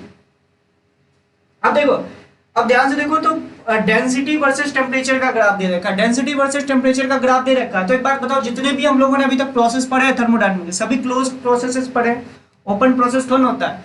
तो इसका मतलब है मास टू मास ऑफ गैस तो ऑब्वियस ही बात है कांस्टेंट रहेगा। अगर मास ऑफ गैस कांस्टेंट रहेगा, इसका मतलब है this is 1 upon volume versus temperature का ग्राफ है। अरे सिंपल सी बात है, डेंसिटी हो तो मास अपॉन वॉल्यूम, मास तो आपका कांस्टेंट है ना, प्रोसेस में कुछ भी कर लो गैस का मास थोड़ा चेंज होगा। तो सिंपल सी बात है, आप डेंसिटी को लिख सकते हो 1 अपॉन वॉल्यूम के टर्म में, मास थोड़ा चेंज हो रहा होगा, वॉल्यूम ही तो चेंज हो रहा होगा। तो इसका मतलब है this is 1 upon volume versus temperature का ग्राफ। अब देखो ए बी प्रोसेस क्या है, ए बी प्रोसेस में क्या है, टेम्परेचर बढ़ रहा है, तो सिंपल सी बात है। अब इसी तरीके से सेकंड वाले के लिए लिखा करो, और पहले तो तुम ये बात, ये वाला अगर तुमको समझ में आ गया है तो फिर मैं दूसरे प्रोसेस के लिए बताना चालू करता हूँ। देखो दूसरे के लिए बताता हूँ। अब ये सब मिटा रहा हूँ, ध्यान से देखना, ये सब मैंने तीनों छह चीजें एक्सप्लेन कर दी। अब मैं इसको एक्सप्लेन कर रहा हूँ, आपको भी मजा आएगा। ध्यान से देखिए, this is 1 upon V versus temperature graph, ठीक है। अच्छा, अब ए से बी में देखो ध्यान से, तो temperature is increasing, temperature is increasing, so we can say a से बी प्रोसेस में जो सेकेंड वाला पार्ट है उसमें डेल्टा यू पॉजिटिव होगा, डेल्टा यू पॉजिटिव होगा। इसका मतलब है delta U of A B जो है दिस इज ग्रेटर देन 0। इतना तो समझ में आता है, डेल्टा यू पॉजिटिव होगा मतलब delta U of A B की बात कर रहा हूँ, ये ए बी प्रोसेस है ना, ये ग्रेटर देन 0। समझ रहे हो मेरी बात को, ठीक है। अच्छा, अब ध्यान से देखो, डेल्टा यू के बारे में पता चला, लेकिन वॉल्यूम के बारे में कैसे ससुरा पता करें, ये तो दिक्कत है। अगर तुम ध्यान से देखो तो ए बी प्रोसेस में डेंसिटी कांस्टेंट है। अगर डेंसिटी कांस्टेंट है तो सिंपल सी बात है, लॉजिकली सोचो, तो density is constant, that means m upon v is constant. Mass तो भैया हर प्रोसेस के लिए कांस्टेंट ही होगा, मतलब वॉल्यूम कांस्टेंट रहा होगा तभी ससुरा तुम्हारा डेंसिटी कांस्टेंट रहा होगा। मतलब ए से बी भैया जो आपका है वो आइसोकोरिक प्रोसेस है। कितना स्टाइल मार के आपको बोल दिया कि दिस इज आइसोकोरिक प्रोसेस। अगर आइसोकोरिक प्रोसेस है तो वर्क डन 0। पहले तो ये बताओ, ये बात समझ में आया? ए से बी के लिए समझ में आया कि नहीं आया? ए से बी के लिए समझ में आ गया। अच्छा, अब बी से सी के लिए बताइए। बी से सी के लिए टेम्परेचर कांस्टेंट, टेम्परेचर कांस्टेंट मतलब डेल्टा यू 0 चेंज, क्योंकि ये डेल्टा टी पे डिपेंड करता है। डेल्टा टी पॉजिटिव तो आपका डेल्टा यू भी पॉजिटिव, डेल्टा टी 0 तो इसका मतलब यू भी 0। अच्छा, अब एक बात बताओ, डेंसिटी इज डिक्रीजिंग मतलब 1 अपॉन वी। अगर तुम ध्यान से देखो, यहां से यहां जाने पर डेंसिटी घट रहा है, डेंसिटी घट रहा है। डेंसिटी अगर घट रहा है तो सिंपल सी बात है वॉल्यूम बढ़ रहा होगा भैया। वॉल्यूम अगर बढ़ रहा होगा तो ऑब्वियस सी बात है वर्क डन पॉजिटिव हो जाएगा। This means work done is positive here, work done is positive here, मतलब आपका बी से सी प्रोसेस का वर्क डन पॉजिटिव होगा। ये बात आपको समझ में आया? वर्क डन बी से सी प्रोसेस का पॉजिटिव क्यों होगा? क्योंकि डेंसिटी घट रहा है। डेंसिटी घटने का मतलब है 1 अपॉन वी घटना मतलब वी बढ़ना। समझ रहे हो? अच्छा, अब आपको फिर से वही बोल रखा है बेटा कि आपका ए से सी प्रोसेस जो है वो रेक्टेंगुलर हाइपरबोला है। तो सिंपल सी बात है, आप इसको ऐसे लिख सकते हो, इसको आप कैसे लिख सकते हो? पहले मिटा उठा देता हूँ सारा चीज, तो सब चीज को एक साथ गुरगोल कर दोगे तुम लोग। तो ध्यान से देखो, सी से ए प्रोसेस के लिए अगर तुम ध्यान से देखो तो इसका मतलब लिखोगे x into y is equals to 1। तो यहाँ पे ध्यान से देखो तो मैं लिखूंगा 1 upon V into T is equals to some constant, मतलब टी बाई वी की वैल्यू कांस्टेंट है, मतलब temperature is directly proportional to V है इस प्रोसेस के लिए। तो तुम सी से ए में ध्यान से देखो तो temperature is decreasing, that means volume is also decreasing.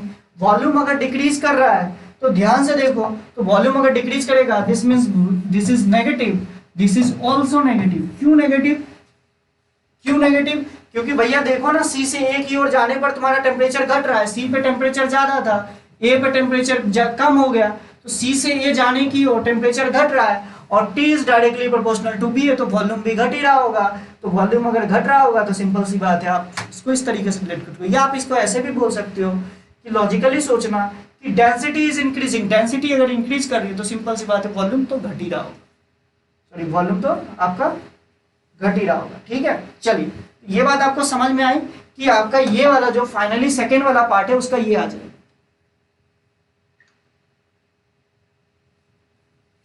Last वाले में दोनों नेगेटिव हो जाएगा, मतलब आप बोल सकते हो वर्क डन सी से ए के लिए लेस देन 0 होगा और डेल्टा यू, मतलब वर्क डन सी से ए के लिए लेस देन 0 हो जाएगा और डेल्टा यू सी से ए के लिए लेस देन 0 हो जाएगा। नेगेटिव लिखने का मतलब आप ये समझिएगा। दूसरा वाला क्लियर है कि दूसरा वाला हम लोगों ने किस तरीके से किया? दूसरा वाला तो थोड़ा इजी था, या ये बोलो कि पहला वाला करा के तुमको तेज बना दिया। थर्ड और फोर्थ के लिए सोचिए थोड़ा सा। ये था बेटा, देखो पी से भी वाले के लिए तो नहीं बताने वाला।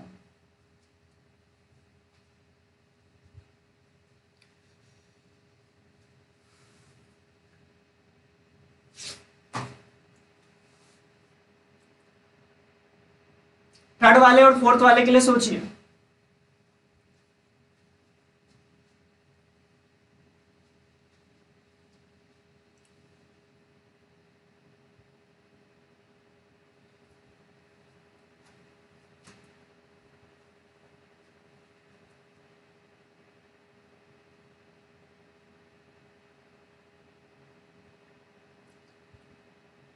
अच्छा यू क्या है भैया? यू है internal energy. Change in internal energy नहीं है, दिस इज इंटरनल एनर्जी। समझना मेरी बात को, इंटरनल एनर्जी बाय वॉल्यूम का रेशियो जो है वो आपका कांस्टेंट है। समझिएगा, हर एक पॉइंट का इंटरनल एनर्जी अपॉन वॉल्यूम का जो रेशियो है वो कांस्टेंट है। समझ रहे हो मेरी बात को? यू को इंटरनल एनर्जी हमने बोला है, डेल्टा यू है चेंज इन इंटरनल एनर्जी। समझिएगा, ठीक है। तो ग्राफ आपको दे रखा है यू बाई भी में, मतलब अगर मैं u बाई भी की बात करूं, ए पॉइंट का इंटरनल एनर्जी निकालिए। अगर मैं ए पॉइंट में u बाई भी की बात करूं तो क्या है? ए पॉइंट का इंटरनल एनर्जी अपॉन ए पॉइंट का volume, this is in y axis, और x एक्सिस में क्या है? ए पॉइंट का वॉल्यूम। इन दोनों के बीच में ग्राफ बनाया गया। तो चलो भैया इसको भी स्टार्ट करते हैं बहुत ही अच्छे तरीके से। तो अब चलो इसको भी थोड़ा सा मिटाते हैं। This is for third process, मतलब थर्ड वाले ग्राफ के लिए हम लोग देख लेते थोड़ा सा। या तुम लोग कर लोगे? बताओ बेटा, तुम लोग खुद ही बताओ कि या तुम लोग कर लोगे या मैं मुझे बताना चाहिए? तुम पे छोड़ता हूं, ये बताओ कर लोगे या मुझे बताना चाहिए? चलो ठीक है, देख लेते हैं। अगर तुम ए बी प्रोसेस की बात करो तो यहीं पे करते हैं। अगर तुम ए बी प्रोसेस की बात करो तो देखो इंटरनल एनर्जी होता है, अगर तुम ध्यान से देखो केटीजी मैंने बताया था F/2 nRT बाई भी, ये होता है इंटरनल एनर्जी। मतलब कि कुल मिला के F/2 इंटू एन तो कांस्टेंट है, मतलब कुल मिला के ये स्टाइल मार के बोला है T बाई भी है भैया। U बाई भी का मतलब है T बाई भी, क्योंकि U को लिखते हो F/2 into F/2 nr, sorry F/2 nr into T। तो भैया F/2 nr ये सारी तो कांस्टेंट ही है ना, तो मतलब कुल मिला के आपका T by V into some constant into T by V का ग्राफ वर्सेस V का ग्राफ दे रखा। समझ रहे हैं? तो अब एक बात बताओ कि अगर ए से बी में देखो, अगर आप तुम ध्यान से देखो कि y is equals to A से B is y is equals to some constant line, तो आप बोल सकते हो t is equals to v is equals to constant. अरे ए से बी में जाओ तो ए से B is y is equals to some constant line, तो आप बोल सकते हो t by v is equals to constant.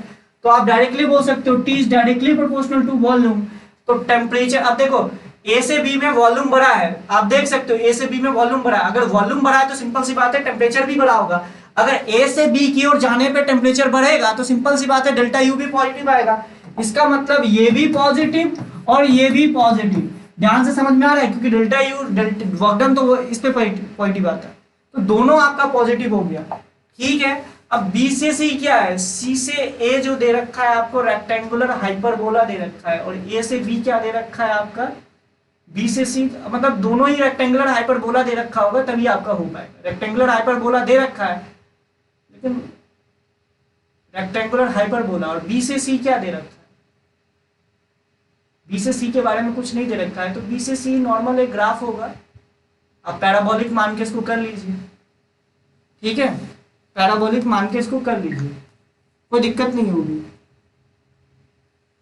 अब देखो बी से सी में अगर तुम ध्यान से देखो तो बी से सी आप में आप कुल मिला के आप बोल सकते हो कि वर्क डन पॉजिटिव होगा, क्योंकि देखो ना वॉल्यूम का दे रखा है ना, वॉल्यूम बढ़ रहा है बी से सी में।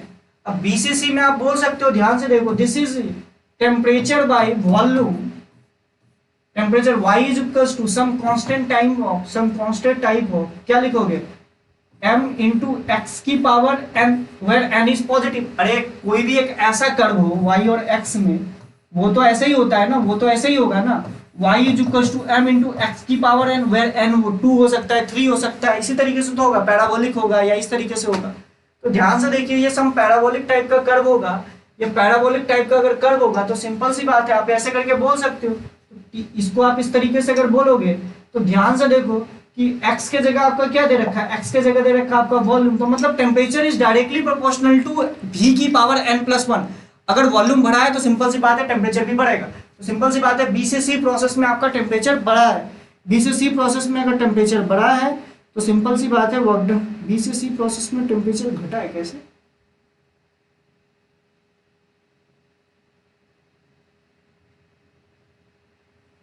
B से C प्रोसेस रेक्टेंगुलर हाइपरबोला ही होगा क्या? तो B से C प्रोसेस भी रेक्टेंगुलर हाइपरबोला मान के करते हैं, तो क्या B से C प्रोसेस आपको बता नहीं रखा? अच्छा स्ट्रेट लाइन है, सॉरी ये स्ट्रेट लाइन आपको दे रखा है, तो ये स्ट्रेट लाइन दे रखा है कि ये दे रखा है? हाँ स्ट्रेट लाइन दे रखा है। चलिए B से C जो है वो स्ट्रेट लाइन दे रखा है। स्ट्रेट लाइन अगर दे रखा है तो सिंपल सी बात है इन दोनों का इक्वेशन आप लिख सकते हो। अगर वॉल्यूम बढ़ा है, सिंपल सी बात है वॉल्यूम बढ़ा है, तो इसके साथ टेम्परेचर के साथ क्या हुआ होगा उसके बारे में आप रिलेट कर सकते हो। इसी तरीके से मैं आपको इसके B से C पार्ट के लिए आपको बता रहा हूँ। ये PV कर्व आपको दे रखा है, ये बहुत इंपॉर्टेंट है। देखिएगा एक कर्व आपका लास्ट वाला जो पार्ट है उसका मैं बस B से C के लिए बता रहा हूँ, ध्यान से सुनिएगा। दिस इज P और दिस इज B। अब ये बहुत इंपॉर्टेंट क्वेश्चन इसलिए बन जाता है, कई बार इसके बारे में आपसे पूछता है कि मान लो कि ये B से C प्रोसेस है जो कि आपका फोर्थ वाला पार्ट है, ठीक है। B से C प्रोसेस में अब आपसे क्या पूछ रहा है, ध्यान से सुनिएगा कि टेम्परेचर के साथ क्या हुआ होगा। मैं आपसे कुल मिला के ये पूछने की कोशिश कर रहा हूँ, B से C की ओर जाओगे तो टेम्परेचर के साथ क्या होगा। तो कई लोग बोलेंगे कुछ होगा कुछ नहीं होगा, सिंपल सी बात है, मेरी बात समझिएगा, ये बहुत आसानी से आप कर सकते हो। अगर तुम इस चीज को भी भूल जाओ, इसको भी भूल जाओ, तो अगर तुम्हें याद होगा, अगर हम आइसोबैरिक प्रोसेस, अगर हम आइसोथर्मल प्रोसेस बनाओ, इस प्रोसेस को ध्यान से देखना है। दिस इज आइसोथर्मल प्रोसेस, ये T1 है, ये T2 है, ये T3, ये T4 है। तो समझना मेरी बात को, जैसे जैसे हम ऊपर की ओर जाते हैं तो तुम्हें पता चलेगा कि T4 is greater than T3 is greater than T2 is greater than T4, इस तरीके से आपका sorry T2 is greater than T3, ये आपको पता होगा कि आइसोथर्मल प्रोसेस में PV अगर इतने सारे आइसोथर्मल कर्व्स है तो ऊपर की ओर जाने पे आपका टेम्परेचर बढ़ेगा। समझ रहे हो मेरी बात को, ठीक है। अब इस चीज को थोड़ा सा लॉजिकली सोचना, जो मैं अब आपको बताने की कोशिश कर रहा हूं, one of the best concept जिसपे बेस्ड एक बार क्वेश्चन भी आया हुआ है। अब देखो A से B को देखो ध्यान से, ये B से C था, जो भी था B से C था,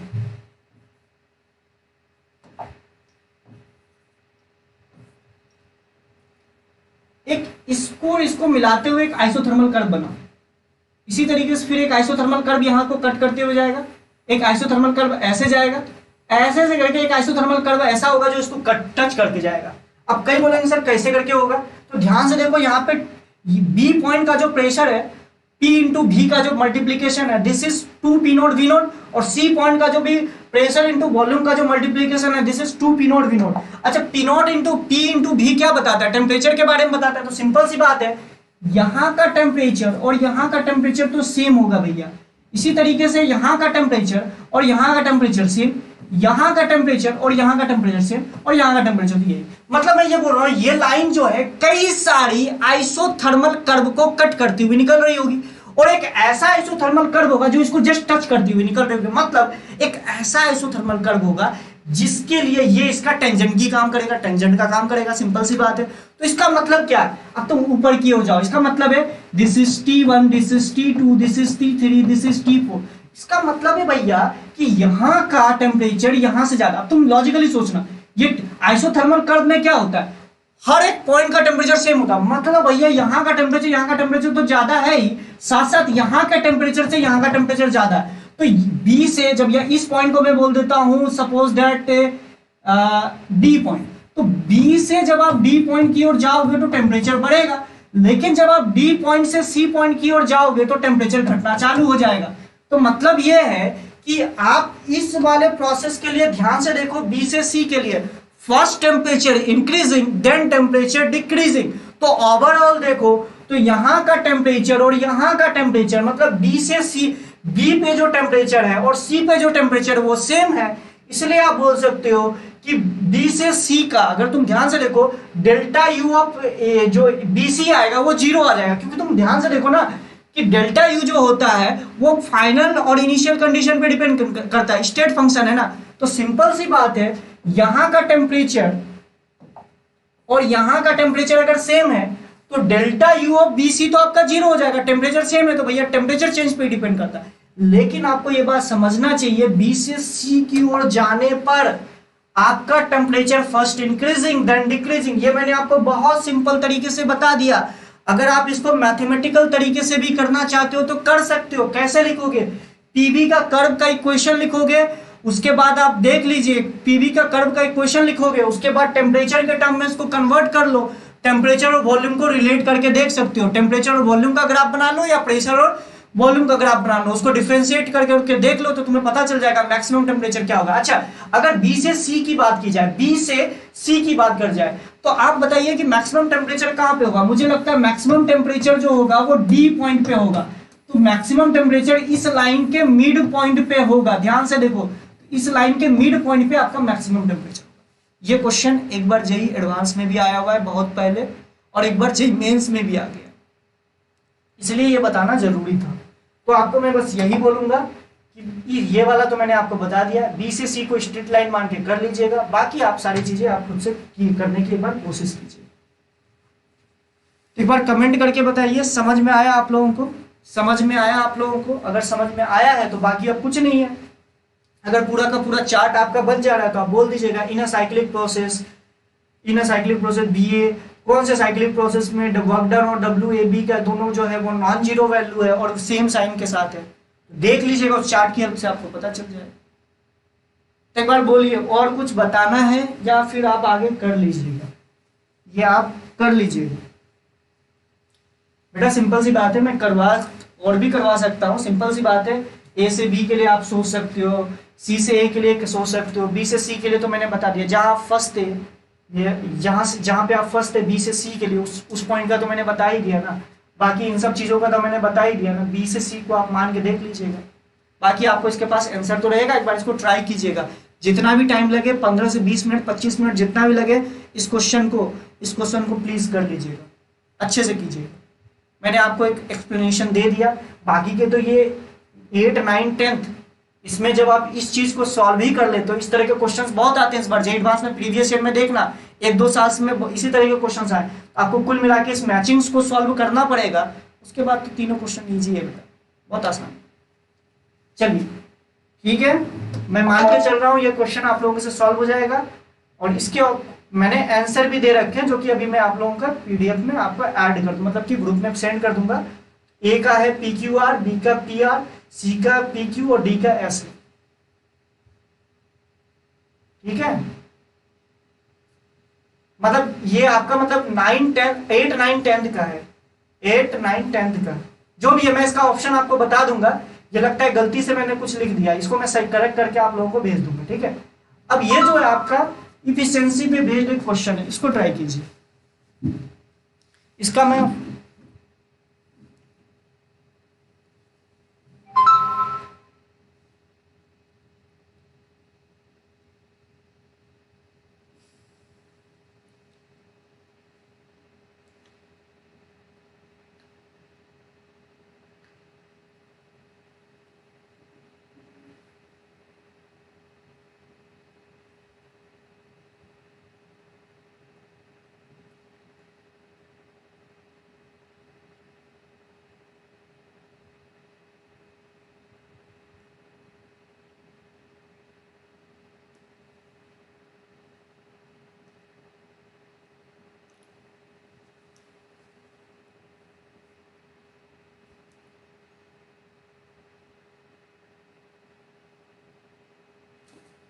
ट्राई करो इसको। इफिशिएंसी का क्वेश्चन है, इफिशिएंसी ऑफ अ साइकिल।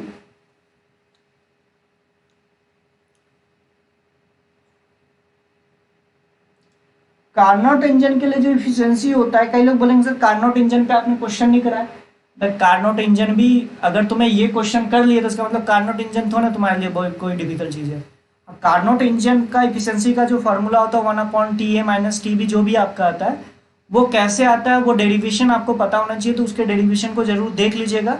मैंने ऑलरेडी आपको जेई मेंस का जब क्रैश कोर्स इस साल हो रहा था वो उसमें करवाया था थर्मोडायनामिक्स बहुत अच्छे से, तो उसको आप लोग कर सकते हो, बहुत अच्छे से कर सकते हो। मैं आपको बोलूँगा, सजेस्ट करूँगा, आप जाके उसको देख सकते हो। जिनको पता है अच्छी बात है। देखा, monoatomic gas undergoes a cyclic process consists two isothermal and two isobaric process. If minimum and maximum temperature during the gas is T1 is equals to 400 Kelvin, T2 is equals to 800 Kelvin, and the ratio of maximum to minimum volume is R is equals to 4, मतलब कि उनका ratio दे रखा है। Then the efficiency of working cycle is, ये आपसे पूछा।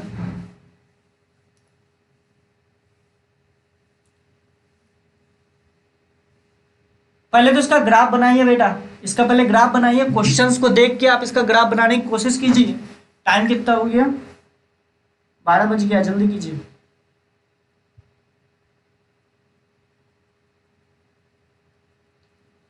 Obvious सी बात है, इफिशिएंसी आप पूछ रहे हो तो सिंपल सी बात है, ये इंजन होगा और इंजन का डेल्टा यू ऑब्वियस सी बात है क्यू पॉजिटिव होता है। मैं थोड़ा सा साइकिल इंजन और रेफ्रिजरेटर में क्या अंतर है मैं आपको थोड़ा सा समझा देता हूँ, समझिएगा मेरी बात को। इस क्वेश्चन को पढ़ाने से पहले मैं थोड़ा सा आपको थ्योरी क्लियर कर देता हूँ। अगर आपको पता है तो अच्छी बात है, नहीं पता है तो बढ़िया लेना। मतलब नहीं पता होगा तो फिर मत बोलो फिर से दोबारा बता दिया, सुन लो मेरी बात को। इंजन का क्या मतलब होता है, जैसे आप डेली लाइफ की अगर डेली लाइफ की बात करो तो थर्मोडायनेमिक्स मेनली इजाद करने का मेन ये था कि अगर आप देखो तो कोई भी form of energy heat energy के फॉर्म में कन्वर्ट हो सकती है। क्या हम हीट एनर्जी को किसी अदर फॉर्म ऑफ एनर्जी में कन्वर्ट कर सकते हैं? एग्जाम्पल के लिए तुम्हारे गार्ड में एक थप्पड़ मारे तो काइनेटिक एनर्जी मेरे हाथ में थी, जो कि मैंने आपको कैलोरीमेट्री में बताया था, वो हीट एनर्जी फॉर्म में कन्वर्ट हो जाएगी, तुम्हारा गाल लाल हो जाएगा, गर्म हो जाएगा। क्या हम उस गर्म हुए चीज को मतलब हीट एनर्जी को किसी दूसरे फॉर्म ऑफ एनर्जी में कन्वर्ट कर सकते हैं? तो इसका आंसर बोला था थर्मोडायनेमिक्स में, यस हम लोग कर सकते हैं। वो कैसे कर सकते हैं? Q is equal to delta U plus W, जो हम लोग फर्स्ट लॉ ऑफ थर्मोडायनेमिक्स से कहते हैं। कोई भी हीट सप्लाई करेंगे गैस को तो वो साथ में अपनी इंटरनल एनर्जी को बढ़ाएगा, साथ में कुछ वो वर्क करेगा, पिस्टन पे कुछ वर्क करेगा। इसी प्रिंसिपल पे हमारा बेस्ड होता है हमारा एक तरीके से समझो इंजन। इंजन में क्या करता है, इंजन आपके लगे रहते हैं, मोटरसाइकिल में लगा रहता है, जनरेटर में लगा रहता है, कोई भी जितने भी इंस्ट्रूमेंट होते हैं उसमें आप क्या देते हो, ईंधन देते हो। ईंधन मतलब कि फ्यूल देते हो, पेट्रोल देते हो, डीजल देते हो। तो वो पेट्रोल और फ्यूल क्या होता है, जलता है। जलने के कारण क्या होता है, कंबशन होता है, मतलब हीट एनर्जी प्रोड्यूस होती है। हीट एनर्जी प्रोड्यूस होने के कारण सिंपल सी बात है, आपने सिस्टम को एनर्जी दी, अरे हीट एनर्जी प्रोड्यूस हुई, वो जला तो इसका मतलब हीट प्रोड्यूस हुआ। हीट प्रोड्यूस हुआ तो सिंपल सी बात है जो आपका पिस्टन है या कंटेनर जो है वो एक्सपेंड करेगा, मतलब work done by the gas होगा। तो सिंपल सी बात है कि आप ओवरऑल अगर तुम इंजन की अगर बात देखो तो इंजन में हम लोग क्या करते हैं, इंजन में हम लोग क्यू देते हैं। क्यू देते हैं तो इसका मतलब क्यू पॉजिटिव होता है। अगर किसी सिस्टम को एनर्जी हीट एनर्जी देते हो तो मतलब क्यू पॉजिटिव होगा, और उसके थ्रू कुछ वर्क लेते हो। वर्क कैसे लेते हो तुम खुद सोचो। उस पिस्टन के आगे पीछे होने के कारण, अगर किसी ने अपने बाइक को खुलवाया होगा, उस पिस्टन के आगे पीछे होने के कारण वो पिस्टन में इस तरीके से लगा रहता है। ये आगे चल के इंजीनियरिंग में आप लोग करोगे, उसमें कोई बड़ी बात नहीं है। ये पिस्टन इस तरीके से लगा रहता है, ये पिस्टन आगे पीछे होता है, और ये जो होता है एक इस तरीके से, ये समझो इस तरीके की एक इसके साथ पहिए के साथ, मतलब एक इस तरीके से सर्कुलर ये रहता है। ये आगे पीछे होगा ना तो ये घूमता जाएगा, ऐसे ऐसे ऐसे ऐसे से घूमेगा। इसको सोचना, इसको पीछे लेके आओ या आगे लेके जाओ, तो ये ऐसे ही करके घूमता रहेगा, एक ही डायरेक्शन में घूमता जाएगा। समझना मेरी बात को, ये आगे पीछे भी होगा ना तो वही चीज है, ये आगे जाता है पीछे आता है, आगे आता है पीछे आता है। कुल मिला के आप क्या कर रहे हो, आप हीट एनर्जी दे रहे हो, उसके रिस्पॉन्स में आपका पहिया घूम रहा है, मतलब उस हीट एनर्जी के कारण आपने क्या किया, वर्क कुछ ले लिया। तो ये इंजन का एक तरीके से मतलब ये समझो कि एक तरीके से इंजन का मेन फंक्शनिंग होता है। आप हीट एनर्जी देते हो, उसके रिस्पॉन्स में वर्क डन आप लेते हो। अब ये समझना कि वर्क अगर आप ले रहे हो, मतलब गैस के थ्रू वर्क ले रहे हो, तो सिंपल सी बात है कि वर्क डन पॉजिटिव होगा, वर्क पॉजिटिव होगा, मतलब गैस ने वर्क किया, सिंपल सी बात वर्क पॉजिटिव होगा। अच्छा ये साइक्लिक प्रोसेस क्यों होता है, अगर तुम खुद सोचो, इसको एक्सपेंड करके छोड़ दिया, पीछे लेके नहीं आया, तो सिंपल सी बात, ये गया ऐसे सर आगे निकला और ये इसको आधा घुमाया फिर वहीं रुक गया, फिर इसको अपने इनिशियल पोजीशन पे भी तो जाना है, इनिशियल पोजीशन पे जाएगा तो मतलब पूरा पूरा साइकिल कंप्लीट होगा ना। इसलिए जितने भी इंजन या इंजन बोलो या रेफ्रिजरेटर बोलो, वो सभी साइक्लिक प्रोसेस। अच्छा रेफ्रिजरेटर क्या होता है, आपके जो फ्रिज में होता है उसमें उल्टा काम होता है। अगर तुम ध्यान से सोचो, फ्रिज में क्या होता है, आप हीट एनर्जी को खींचते हो, हीट एनर्जी को खींचते हो, तो रेफ्रिजरेटर के हिसाब से अगर सोचा जाए तो आप क्या करते हो, अगर रेफ्रिजरेटर के हिसाब से सोचा जाए तो हीट एनर्जी को जो है ना, आप हीट एनर्जी को हाई टेम्परेचर, देखो लो टेम्परेचर, दो टेम्परेचर है, हीट एनर्जी को असल में जो हीट का जो ट्रांसमिशन होता है वो high temperature to low temperature होता है, लेकिन यहाँ पे हम लोग उल्टा काम करते हैं। क्या करते हैं, low temperature to high temperature की ओर हीट का फ्लो कराते हैं। ये तो नेचर में इनकन्वीनियंट है, ये तो हो नहीं सकता। तो सिंपल सी बात है, ये चीज करने के लिए हमें क्या करना पड़ता है, वर्क करना पड़ता है। वर्क आप नहीं करते हो, इलेक्ट्रिकल वर्क होता है, उसके रिस्पॉन्स में जो हीट असल में high temperature to low temperature की ओर फ्लो होनी चाहिए, उल्टा होता है, low temperature to high temperature की ओर हीट होने लगता है। इसलिए आप देखते हो फ्रीजर के अंदर कोई भी चीज रहती है वो ठंडी होती है। कोई भी चीज ठंडी क्यों होगी, उससे कंटिन्यूअसली हीट एनर्जी निकालोगे तो सिंपल सी बात है वो ठंडी होती जाएगी। तो यही चीज होता है। तो एक तरीके से ध्यान से इसमें देखा जाए तो इसमें आप वर्क करते हो, उसके रिस्पॉन्स में आप हीट एनर्जी निकालते हो। मतलब ओवरऑल देखा जाए तो आप सिस्टम से एनर्जी निकालते हो, क्यों निकालते हो। और यहाँ पे देखो क्यू आप देते हो और वर्क आपका होता है, और यहाँ पे उल्टा होता है। अगर तुम यहाँ पे ध्यान से देखो रेफ्रिजरेटर में, तो यहाँ पे जस्ट उल्टा प्रोसेस है, आप वर्क कर रहे हो और कुछ क्यू निकल रहा है सिस्टम से, अरे हीट एनर्जी निकल रहा है सिस्टम से, तभी तो चीजें ठंडी हो रही है। तो इसलिए कहा जाता है रेफ्रिजरेटर और इंजन एक दूसरे के अपोजिट तरीके से काम करते हैं। समझ रहे हो, ये मैं आपको बेसिक बता रहा हूं। इसके ये पूरी की पूरी अपने आप में इंजीनियरिंग है बेटा। ये आप मैकेनिकल इंजीनियरिंग में पूरा का पूरा पढ़ोगे अच्छे से। रेफ्रिजरेटर हर एक इंजीनियरिंग, मेनली हर एक इंजीनियरिंग में आपका सेक्शन तो होता ही है। तो ये पूरा का पूरा रेफ्रिजरेटर और जो आपका इंजन होता है, इंजन तो कई तरह का होता है, कार्नर साइकिल, ये वो, ये इंजन वो इंजन वो इंजन, पढ़े होगे तो तुम्हें पता चलेगा। तो मेरा ये कहने का मतलब मैं आपको रफ लैंग्वेज में समझाने की कोशिश कर रहा हूँ कि क्या होता है, ये चीज आपको समझ में आया। उसके अलावा मैं आपको ये बात बोलने की कोशिश कर रहा हूँ, इफिशियंसी का क्या मतलब है। इफिशियंसी ऑफ ए इंजन आप इस तरीके से समझो, इफिशियंसी ऑफ ए इंजन का मतलब है कि आपने कितना आपको वर्क मिला। ऑब्वियस सी बात है, इंजन में आप क्या करते हो, आपने कुछ क्यू एनर्जी दिया, उसके रिस्पॉन्स में आपको कुछ वर्क मिलता है। तो उस गैस से आपको कितना वर्क मिला अपॉन आपने क्यू कितनी एनर्जी दी थी। तो ये याद रखिएगा, इफिशियंसी ऑफ अ इंजन मतलब net work done by the gas upon Q given to the gas. ये क्यू वर्क नेट बोल सकता हूं, इसको मैं डब्ल्यू नेट बोल रहा हूं, net work done by the gas. This is W net upon Q given, कितना एनर्जी आपने दिया था उस सिस्टम को, उसके रिस्पॉन्स में आपको कितना वर्क मिला। मतलब एक तरीके से बोलो एफिशिएंसी क्या है, तुम खाए 10 किलो, पता चला किए 1 kg वाला काम, तो सिंपल सी बात तुम्हारी एफिशिएंसी कम है भैया। वही बात है। इसी तरीके से आप अगर ये बात समझे, 1 मिनट रुको बेटा।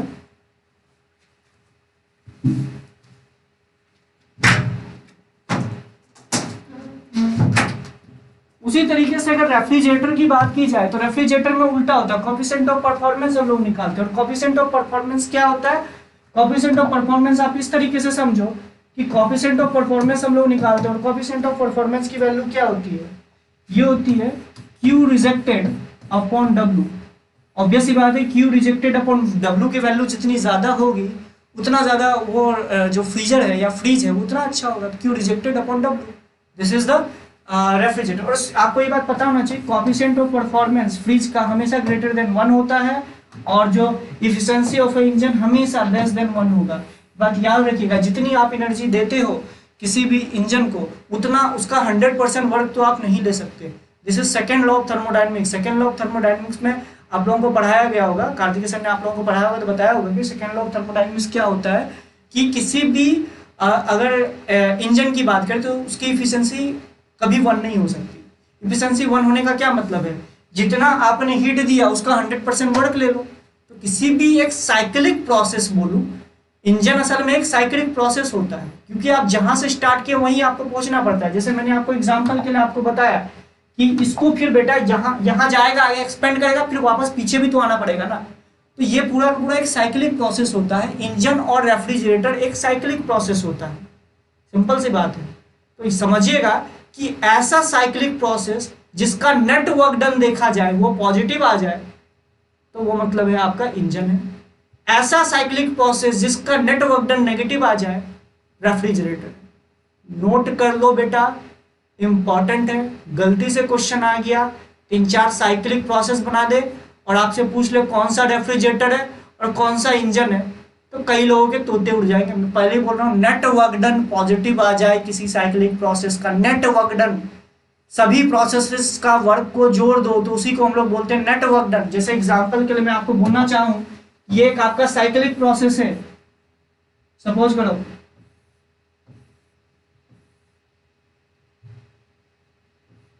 ये एक आपका साइक्लिक प्रोसेस है, सपोज करो।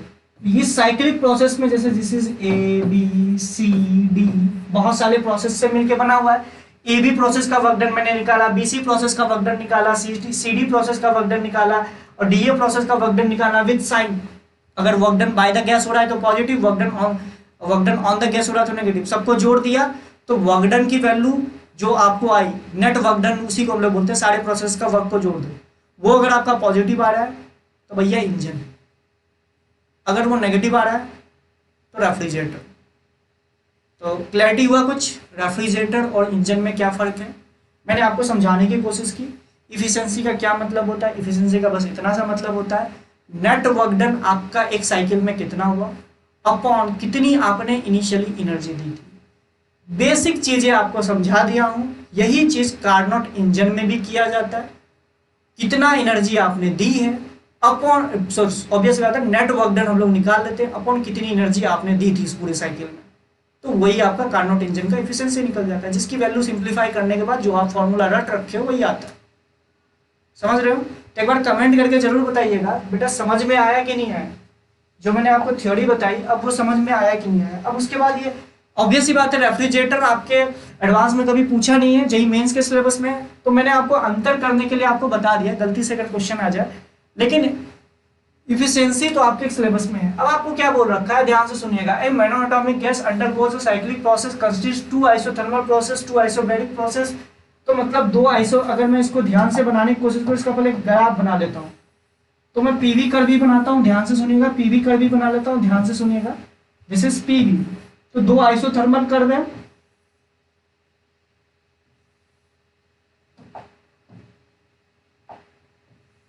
दो आइसोथर्मल कर्व और दो आइसोबैरिक।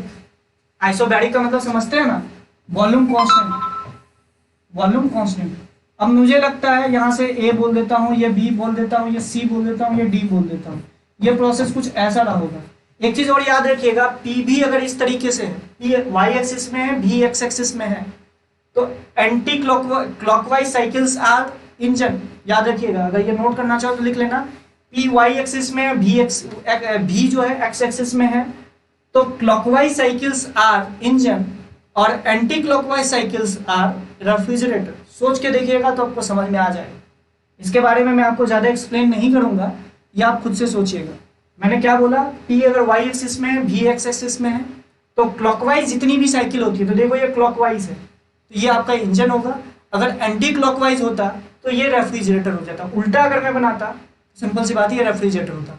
अगर पी और भी की पोजिशंस को चेंज कर दोगे तो उल्टा हो जाएगा। क्यों हो जाएगा ये खुद सोचिएगा। ए से बी में नेट वर्क डन पॉजिटिव लाना है, हिंट आपके लिए, नेट वर्क डन पॉजिटिव लाना है। अगर उल्टा ले लोगे तो नेट वर्क डन कभी भी पॉजिटिव नहीं आएगा। और किसी भी साइक्लिक प्रोसेस का नेट वर्क डन जो होता है वो area enclose by that cyclic process होता है। ये आप लोगों को पता होना चाहिए। अगर क्लॉकवाइज सेंस में जाओगे तो सिंपल सी बात है, हायर प्रेशर पे आपने वर्क किया है तो वो ज्यादा होगा, और लोअर प्रेशर पे आपने वर्क गैस पे किया है तो सिंपल सी बात है नेट वर्क डन आपका पॉजिटिव आएगा। समझ रहे मेरी बात को? मैं यही बोल रहा हूँ कि एक साइक्लिक प्रोसेस का जो नेट वर्क डन होता है वो area enclose by that curve होता है। तो सिंपल सी बात है, नेट वर्क डन तो ये एरिया इंक्लोज होगा, सिंपल सी बात है, आप इसकी वैल्यू निकाल नहीं सकते, तो आपको प्रोसेस बाय प्रोसेस जाना पड़ेगा। अब देखो ध्यान से देखो, अब आपको क्या बोल रखा है कि T1 मतलब कि ये जो एक आइसोथर्मल कर्व है, यहाँ का टेम्परेचर आपको दे रखा है, आपको पता होगा ऊपर की ओर जाने पर टेम्परेचर आपका, यहाँ का टेम्परेचर दे रखा है 400 केल्विन, मतलब इस आइसोथर्मल कर्व का यहाँ इस पूरे में टेम्परेचर आपका दे रखा है, यहाँ का भी 400 केल्विन, यहाँ का भी। अच्छा, इस पूरे में टेम्परेचर कितना दे रखा है 800 केल्विन। अब आपको क्या बोल रखा है, ध्यान से देखिएगा, ठीक है, and the ratio maximum to minimum volume, तो यार ये मैक्सिमम वॉल्यूम है, इसको हम लोग बोल देते हैं VC, और ये आपका दे रखा है V, इसकी वैल्यू दे रखा है maximum to minimum, this is 4, और ये ध्यान से देखो तो VB है और ये आपका VD है, ध्यान से देखिए। तो अगर तुम ध्यान से देखो तो मुझे ये निकालना है कि नेट वर्क डन, पहली बात तो आपको इस प्रोसेस का वर्क निकालना पड़ेगा। तो इस प्रोसेस का वर्क कैसे निकालोगे, ध्यान से देखो, यहाँ का प्रेशर हम लोग लिख सकते हैं क्या, आराम से लिख सकते हैं। कैसे लिख सकते हैं, अगर तुम यहाँ का प्रेशर की बात करो तो यहाँ का आपको वॉल्यूम पता है, अगर तुम ध्यान से देखो एक टर्म में आपको कन्वर्ट करना पड़ेगा, ध्यान से सुनना, एक टर्म में आप कन्वर्ट करना पड़ेगा। अगर आप यहाँ का वॉल्यूम को अगर VC से रिलेट कर रहे हो, ध्यान से सुनना, तो इसको आप 4A लिख सकते हो, 4VA लिख सकते हो, ध्यान से सुनना। अब एक बात बताओ, यहाँ का टेम्परेचर आपको पता है तो क्या लिख सकते हो, यहाँ का प्रेशर, यहाँ का वॉल्यूम इनटू यहाँ का प्रेशर का मल्टीप्लीकेशन 800 केल्विन के बराबर होगा, तो यहाँ के प्रेशर की वैल्यू निकल गई। इसी तरीके से ध्यान से देखो तो यहाँ का प्रेशर, ध्यान से देखना, यहाँ का प्रेशर A पॉइंट का प्रेशर इंटू A पॉइंट का वॉल्यूम का मल्टीप्लीकेशन 400 केल्विन के बराबर होगा, सम कांस्टेंट इंटू 400 केल्विन के बराबर होगा, क्योंकि PV is equals to constant, और PV किसके बराबर होता है, nRT के बराबर होता है। तो यहाँ का प्रेशर पता चल गया, मतलब यहाँ का प्रेशर आपको पता चल जाएगा और यहाँ का प्रेशर कुछ मतलब मल्टीप्लीकेशन के रूप में पता चल जाएगा। अच्छा, यहाँ का वर्क डन आप लिख लीजिएगा, ध्यान से देखिए, यहाँ का वर्क डन लिखिए, यहाँ का वर्क डन लिखिए, यहाँ का वर्क डन लिखिए और यहाँ का वर्क डन लिखिए। ABCD सबको आपको मानना पड़ेगा, और यहाँ का प्रेशर कुछ मान लीजिएगा P1, यहाँ का प्रेशर कुछ मान लीजिएगा P2। नेट वर्क डन लिखिए, सिंपल सी बात है कि इफिशिएंसी क्या होता है, इफिशिएंसी होता है W नेट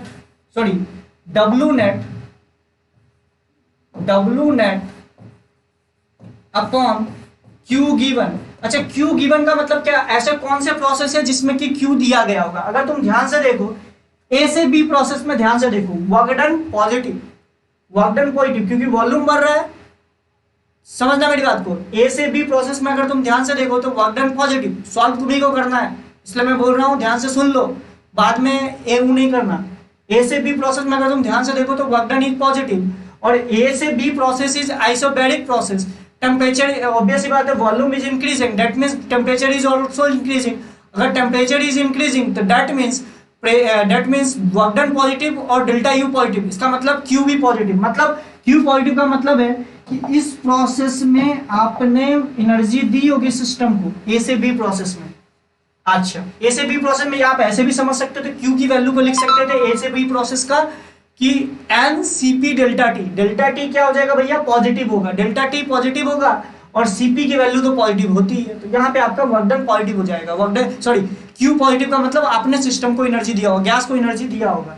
B से C प्रोसेस में अगर तुम ध्यान से देखो तो B से C प्रोसेस में आपका वर्क डन पॉजिटिव है, डेल्टा टेम्परेचर कांस्टेंट है, इसका मतलब delta U negative, delta U zero हो गया, मतलब वर्क डन पॉजिटिव और टेम्परेचर कांस्टेंट, मतलब टेम्परेचर कांस्टेंट का मतलब डेल्टा U ऑफ BC आपका जीरो हो गया, और B से C प्रोसेस में डेल्टा वर्क डन जो है वो पॉजिटिव होगा, क्योंकि जो है वॉल्यूम है वो बढ़ रहा है। तो सिंपल सी बात है कि इस प्रोसेस में भी आपका Q जो है वो आपका पॉजिटिव होगा। अब इसके उल्टा देखो C से D में, तो वर्क डन जो ये इन मैंने लिखने का क्या मतलब है, Q इन हुआ है, समझ रहे हो, Q पॉजिटिव है।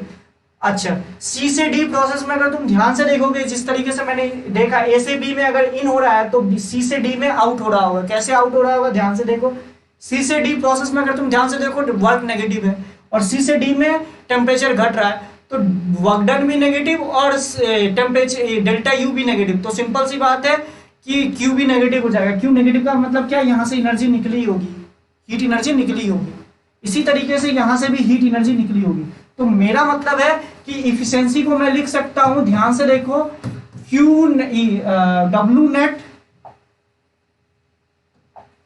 W net upon Q of AB plus of Q of BC। मैंने क्या बोला था, Q गिवन, Q कितना दिया है आपने, तो A से B प्रोसेस में आपने हीट एनर्जी दी है, साथ साथ B से C प्रोसेस में आपने हीट एनर्जी दी है, इन दोनों प्रोसेस का। अच्छा, Q ऑफ BC जो है, Q ऑफ BC जो है वो बराबर है वर्क डन। अगर तुम ध्यान से देखो, Q ऑफ BC जो है वो है वर्क डन बाय BC। मतलब तुम ध्यान से देखो ना, आइसोथर्मल प्रोसेस में डेल्टा U तो जीरो होता है, तो सिंपल सी बात है कि इस प्रोसेस का जो Q होगा वो जितना इस प्रोसेस में वर्क हो रहा होगा उसी की तो बराबर होगा। तो मतलब आप कुल मिला के आपको ये लिखना है। अच्छा, एक और पॉइंट आपको बता देता हूं, for a cyclic process W net is equals to Q net. Q net का मतलब क्या, हर एक प्रोसेस का Q निकालिए, उसको जोड़ दीजिए। मतलब for a cyclic process Q net is equals to W net. W net क्या होता है ये मैंने ऑलरेडी आपको बता दिया। Q नेट का क्या मतलब होता है, हर एक प्रोसेस का Q निकालिए और उसको जोड़ दीजिए। लॉजिकली सही भी होना चाहिए। अगर हम इस पूरे प्रोसेस के लिए फर्स्ट लॉ ऑफ थर्मोडायनेमिक्स लिखोगे तो उसको लिखोगे Q of cyclic process is equals to Q of W। मतलब कि Q ऑफ W का मतलब क्या होगा, साइक्लिक प्रोसेस का Q क्या होता है, ये W क्या होता है, Q नेट ही तो, W नेट ही तो होता है, plus of delta U of net. तो डेल्टा U नेट और for a cyclic process zero हो जाएगा, क्योंकि साइक्लिक प्रोसेस का क्या मतलब होता है, जहां से स्टार्ट किया वहीं आगे। मतलब कि इनिशियल और फाइनल कंडीशन में टेम्परेचर सेम हो गया। अगर टेम्परेचर सेम ही हो जाना है तो सिंपल सी बात है डेल्टा U की वैल्यू जीरो हो जाएगी। तो याद रखिएगा, for a cyclic process delta U की वैल्यू जीरो हो जाएगी। ऑब्वियस सी बात है, for a cyclic process delta U की वैल्यू जीरो होने का मतलब ये नहीं है कि इसका भी डेल्टा U जीरो, इसका भी डेल्टा U जीरो, इसका ये डेल्टा U जीरो, इसका भी डेल्टा U जीरो। नहीं, मैं ये बोल रहा हूं इस प्रोसेस का डेल्टा U निकालिए, इस प्रोसेस का डेल्टा U निकालिए, इस प्रोसेस का डेल्टा U निकालिए और इस प्रोसेस का डेल्टा U निकालिए। सभी को अगर ऐड कर दीजिएगा डेल्टा U, हर एक प्रोसेस का ऐड कर दीजिएगा तो वो जीरो के बराबर आएगा। क्योंकि लॉजिकल बात है कि डेल्टा U जो है एक स्टेट फंक्शन होता है, तो इनिशियल और फाइनल कंडीशन अगर सेम है, यानी इनिशियल और फाइनल टेम्परेचर सेम है, तो सिंपल सी बात है डेल्टा U आपका जीरो ही आएगा। तो ये एक बहुत अच्छा कॉन्सेप्ट होता है कि फॉर अ साइक्लिक प्रोसेस के लिए आप डेल्टा U जीरो कर दीजिए, या फिर आप Q net is equal to W net के बराबर भी कर सकते हो। तो आपको क्या करना है, AB प्रोसेस का वर्क डन निकालना है, BC प्रोसेस का निकालना है, CD प्रोसेस का निकालना है और इस प्रोसेस का निकालना है, सबको जोड़ देना है। और आपको Q सब प्रोसेस के लिए निकालना है, AB और BC का निकालना है। BC का Q निकालने का ज्यादा टेंशन इसलिए नहीं होगा क्योंकि BC का जो वर्क डन, जो आपने वर्क डन पहले निकाल रखा होगा BC प्रोसेस का, वही तो आपका होगा। और इस प्रोसेस का निकालने में इसलिए भी दिक्कत नहीं होगा क्योंकि इसका वर्क डन आप ऑलरेडी निकाल चुके होंगे और इसका आप डेल्टा U तो इसमें ऐड करना होगा इस प्रोसेस के Q में, तो वो आप सॉल्व कीजिए। रिलेशन दे रखा है, बस कुल मिला के अब इसमें कैलकुलेशन है। मेन जो थ्योरी था वो मैंने ऑलरेडी आपको बता रखा है। एक बार कमेंट करके बताइए क्या ये क्वेश्चन आपसे सॉल्व हो जाएगा, या फिर एक बार आप सॉल्व कीजिए, हो जाएगा क्या, एक बार सॉल्व कीजिए। सिंपल सी बात है। इसका आंसर आपका क्या दे रखा है, इसका आंसर दे रखा है ए ऑप्शन इसका सही है। इसको एक बार ट्राई कीजिएगा और आपसे आंसर, आई थिंक मुझे लगता है ये क्वेश्चन उतना ज्यादा भी डिफिकल्ट नहीं है, एक बार ट्राई कीजिएगा, ठीक है। चलिए एक बार बताइए हो जाएगा क्या ये क्वेश्चन, एक बार ट्राई कीजिएगा इस क्वेश्चन को और आई थिंक आप लोगों से हो जाना चाहिए। अरे हाँ ना, कुछ बोलो भाई।